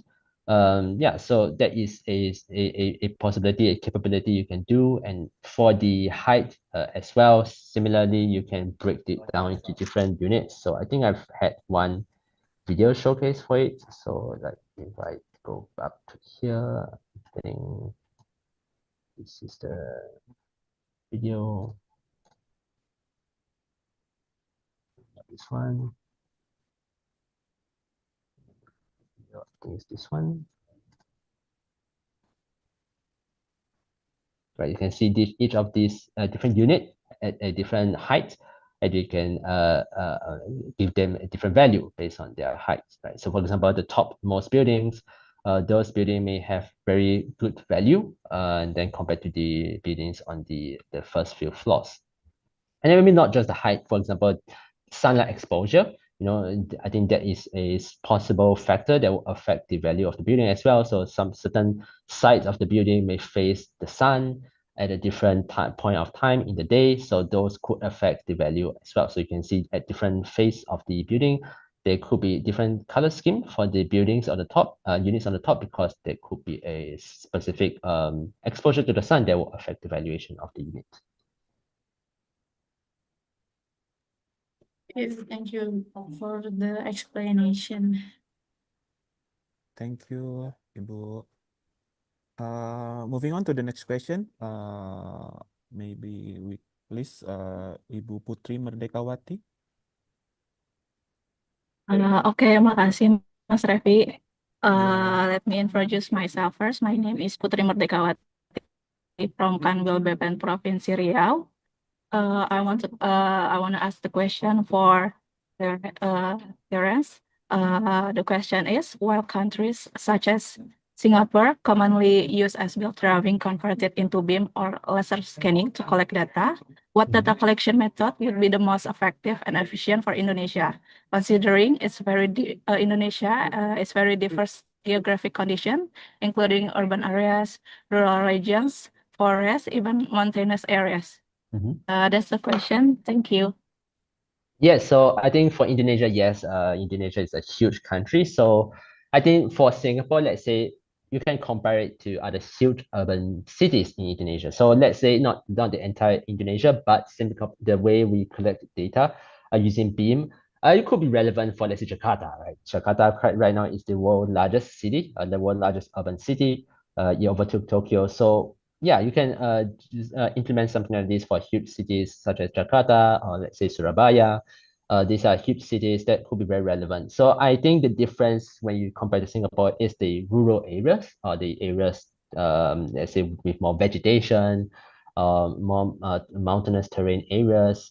So these are, yes, Singapore, we don't have these areas. So I think for Indonesia, usually for these areas, yeah, you may not need to use BIM because there's not a lot of high-rise buildings, but you could do some classification with imagery data. So the issue with rural areas is usually the area of coverage. So instead, other than the urban cities, rural areas usually they cover a lot of areas. So they cover a lot of different, they cover a lot of area, and then you need huge amount of data that cover a lot of area as well to get some information from here. So instead of using BIM or scanners, you can use imagery data, especially from satellite imagery data.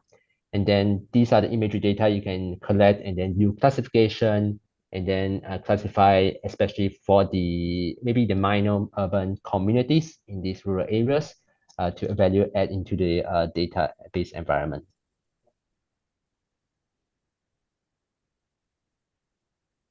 Bu Putri, apakah sudah Okay, clear? thank you. Oke, terima kasih. Maybe another question from Desi Suci Ricasari. Silakan. Okay, thank you for the opportunities. Can you hear my voice clearly? Yes. Yes. Okay.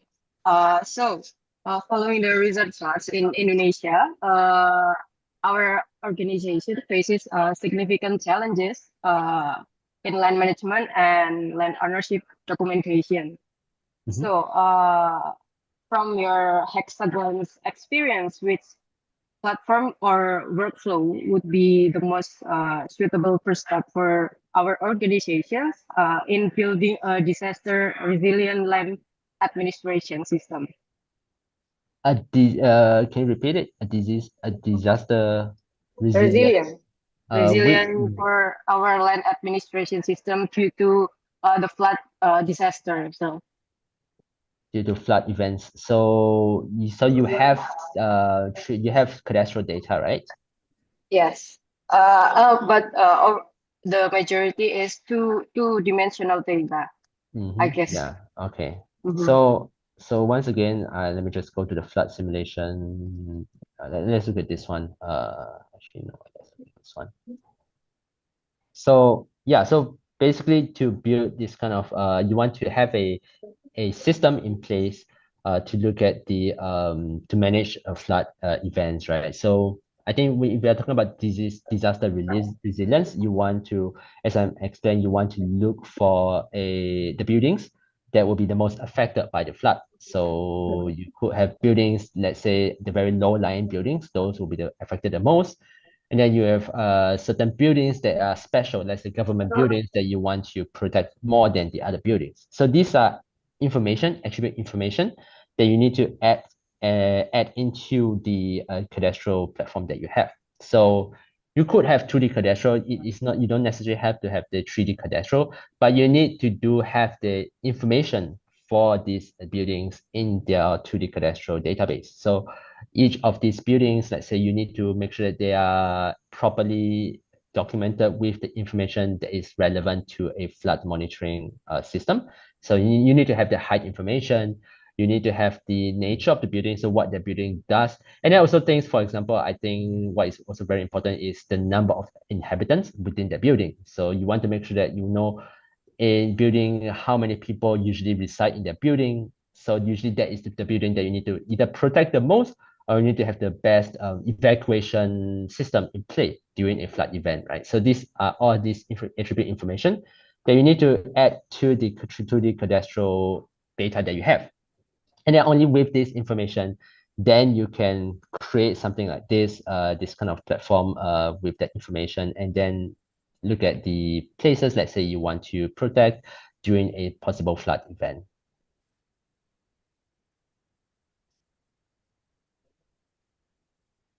Okay, thank you for your answer, sir. Oke, terima kasih Bu Desi Rusici. Kemudian, apakah ada yang ingin bertanya lagi? Silakan. Mungkin silakan Bapak Yosafat. Baik, terima kasih atas kesempatannya. Mungkin ada dua pertanyaan. Yang pertama, apakah dengan 3D cadastral ini dan juga apa namanya aplikasi atau teknologi dari Hexagon ini bisa mempercepat perhitungan koefisien tapak basement atau basement floor area ratio yang ada di dalam perizinan KKKPR, ya. Itu yang pertama. Terus kemudian apakah juga 3D cadastral ini dan juga tadi bisa digunakan untuk menghitung koefisien dasar hijau dalam satu persil atau green coverage area dalam satu persil. Itu mungkin pertanyaannya. Terima kasih. Terima kasih Pak Yosafat. Yang pertama tadi data apa Pak? Koefisien menghitung basement floor area ratio atau koefisien tapak basement. Basement floor ratio. Floor area ratio. Oh, floor area ratio.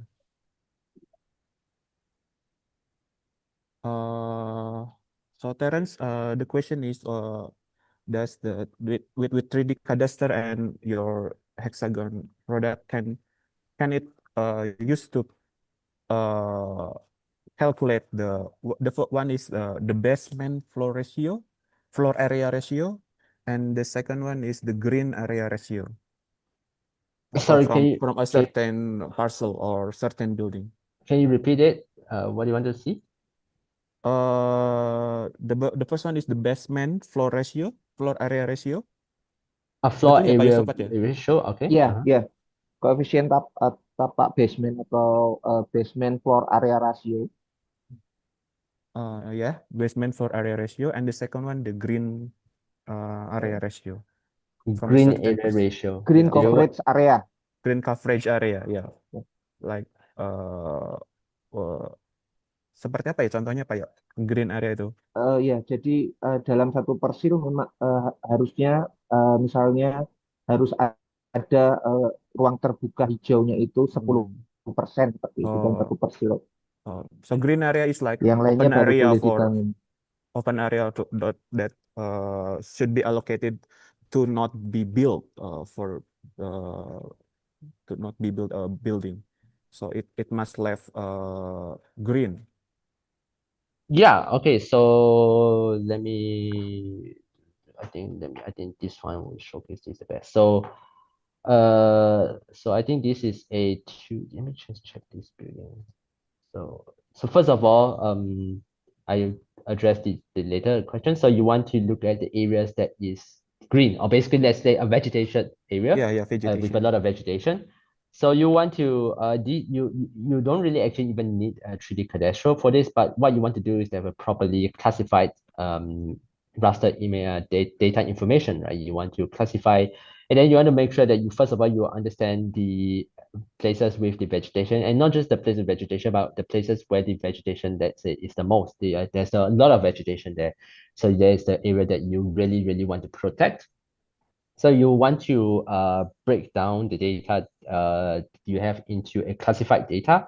I will call this a thematic data set, where you will have each of these object on the ground is properly classified.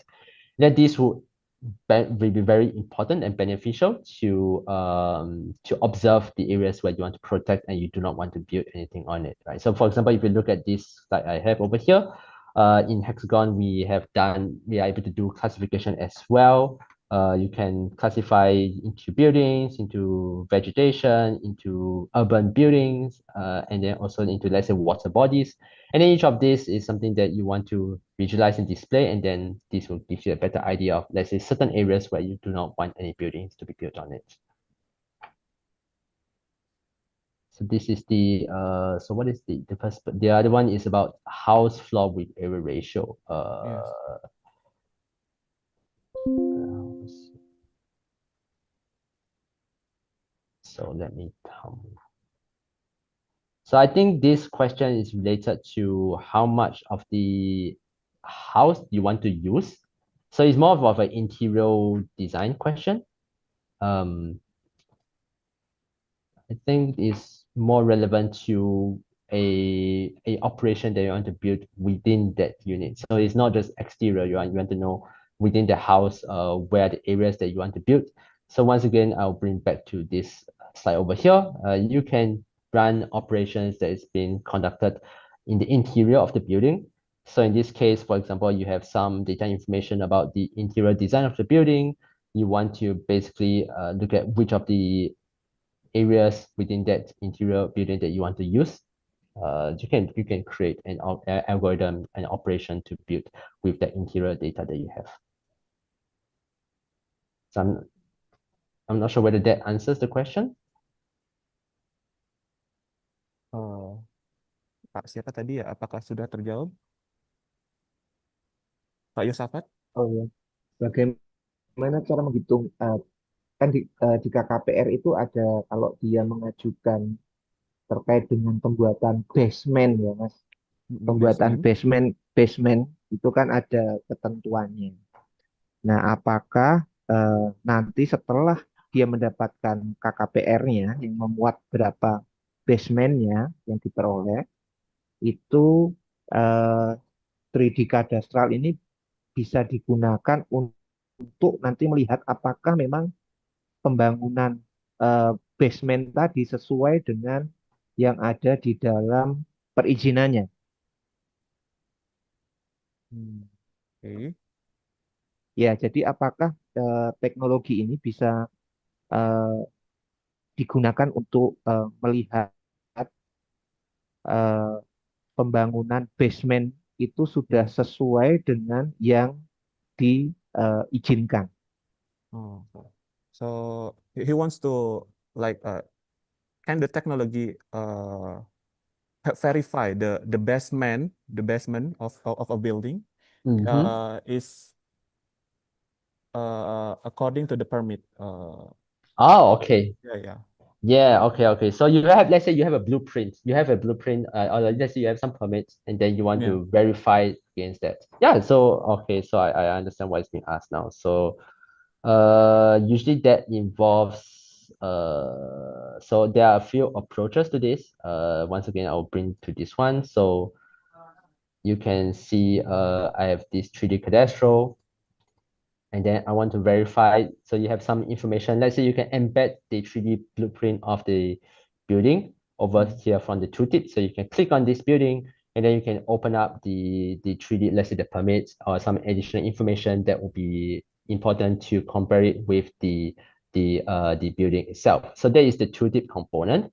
But also just on the analytical component, you can do it from the GeoMedia as well. So for example, this is GeoMedia. You will have cadastral information. In this case, this is 2D, but you can work in GeoMedia 3D as well. But the relevant factor is you want to embed and you can overlay a bunch of information. So for example, let's say you have a CAD format, let's say a blueprint, where you can overlay on top of this data set that you have.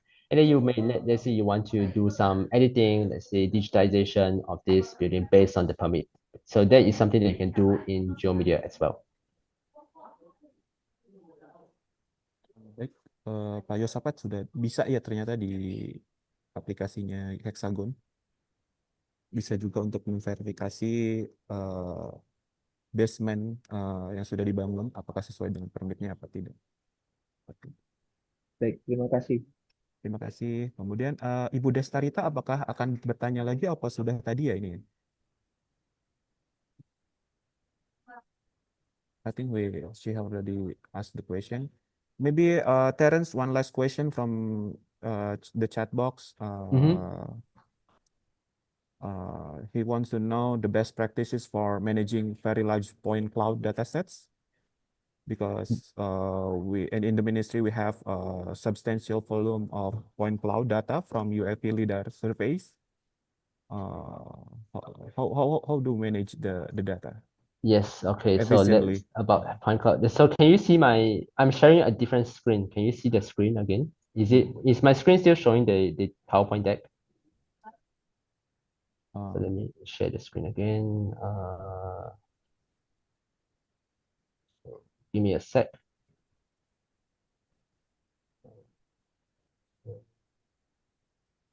Okay, I'm sharing just a Google my browser. Yeah. So so this is not something that I've talked about in the presentation, but we have a specific data format called HSBC. So you can Google HSBC Hexagon. They will talk about the format. So if you can look into data formats for HSBC. So we call it Hexagon Smart Point Cloud. So this is a format that we provide in Hexagon that specifically tackles the streaming of large-scale point cloud data sets. So you have a lot of data, point cloud data, it takes up a lot of space. This is a format that we provide to basically constrain the storage space for point cloud data into a data format that can be streamed very quickly and very efficiently. Okay, so you can look at this data format, we call it HSBC. You can convert your huge point cloud data into a HSBC format, and then that will reduce the amount of time to stream and display and visualize the data by a lot. So basically, we convert the Yes, point cloud through yes. tiling. So I will call it a zip format. It's like a zip format of point cloud data. So that is what HSBC does. Okay, thank you, Terence. So maybe that was the last question. Because due to also to time constraint, we will have to conclude the Q&A session. Baik Bapak Ibu, karena waktu juga kita harus mengakhiri sesi tanya jawab ini. Terima kasih atas pertanyaan dan aktifnya partisipasi Bapak Ibu dalam webinar kali ini, diskusi webinar ini. And once again, thank you Terence for your clear explanation and valuable insight for our ministry. Thank you for your time. The program will now continue with the closing session from the master ceremony. Saya Revi Rizky Ramadian, mohon izin pamit undur diri dari sesi diskusi kali ini. Terima kasih Bapak Ibu. Assalamualaikum warahmatullahi wabarakatuh. Waalaikumsalam warahmatullahi wabarakatuh. Waalaikumsalam warahmatullahi wabarakatuh. Terima kasih, Pak. Baik, terima kasih Bapak Revi Rizky Ramadian. Bapak Ibu sekalian, kita sudah berada di penghujung acara. Dengan demikian, selesai sudah seluruh rangkaian acara webinar pada hari ini. Kami ucapkan terima kasih kepada Bapak Direktur Pengukuran dan Pemetaan Dasar Pertanahan dan Ruang, serta Ibu Kepala Pusat Pembinaan Jabatan Fungsional yang telah berkenan hadir. Juga kami ucapkan terima kasih kepada narasumber selaku Solution Consultant at Hexagon SIG, Mr. Terence. Terima kasih sudah memberikan ilmu yang sangat bermanfaat dan luar biasa. Juga kami ucapkan terima kasih kepada Bapak Moderator karena sudah memandu webinar hari ini sehingga webinar hari ini berjalan dengan lancar. Tak lupa juga kami ucapkan terima kasih kepada Bapak Ibu peserta dan tamu undangan yang telah berkenan hadir dan antusias berdiskusi bersama pada acara webinar hari ini. Boleh tepuk tangan untuk Bapak Ibu semua?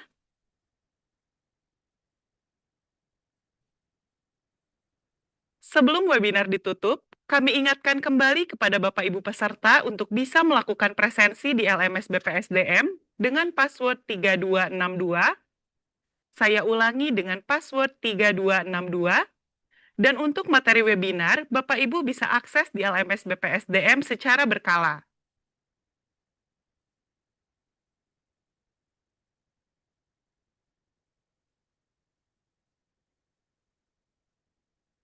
Pindah sana.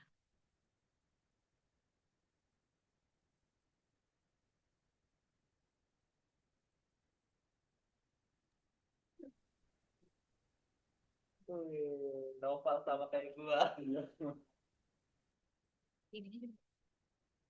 Ya, terima kasih Bapak Ibu.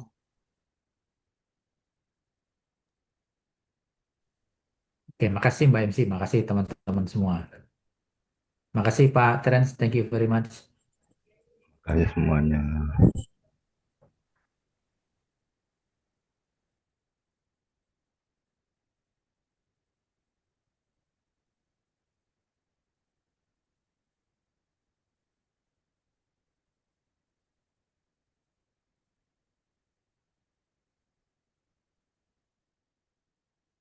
Mohon maaf Bapak Ibu atas kendala teknis yang terjadi. Terima kasih kepada Bapak Moderator dan narasumber yang telah berkenan hadir pada acara webinar hari ini. Dan juga terima kasih kepada Bapak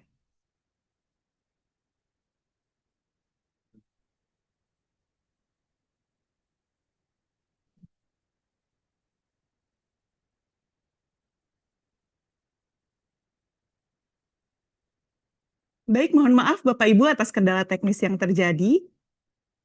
Saya ucapkan terima kasih kepada Bapak Ibu peserta atas kehadirannya pada acara webinar pada hari ini. Sebelum webinar ditutup, kami ingatkan kembali kepada Bapak Ibu peserta untuk bisa melakukan presensi di LMS BPSDM dengan password 3262. Saya ulangi dengan password 3262. Dan untuk materi webinar, Bapak Ibu bisa akses di LMS BPSDM secara berkala. Terakhir, izinkan saya menyampaikan pantun sebagai penutup acara webinar hari ini. Pergi ke taman melihat bunga. Bunga mekar indah menawan. Terima kasih.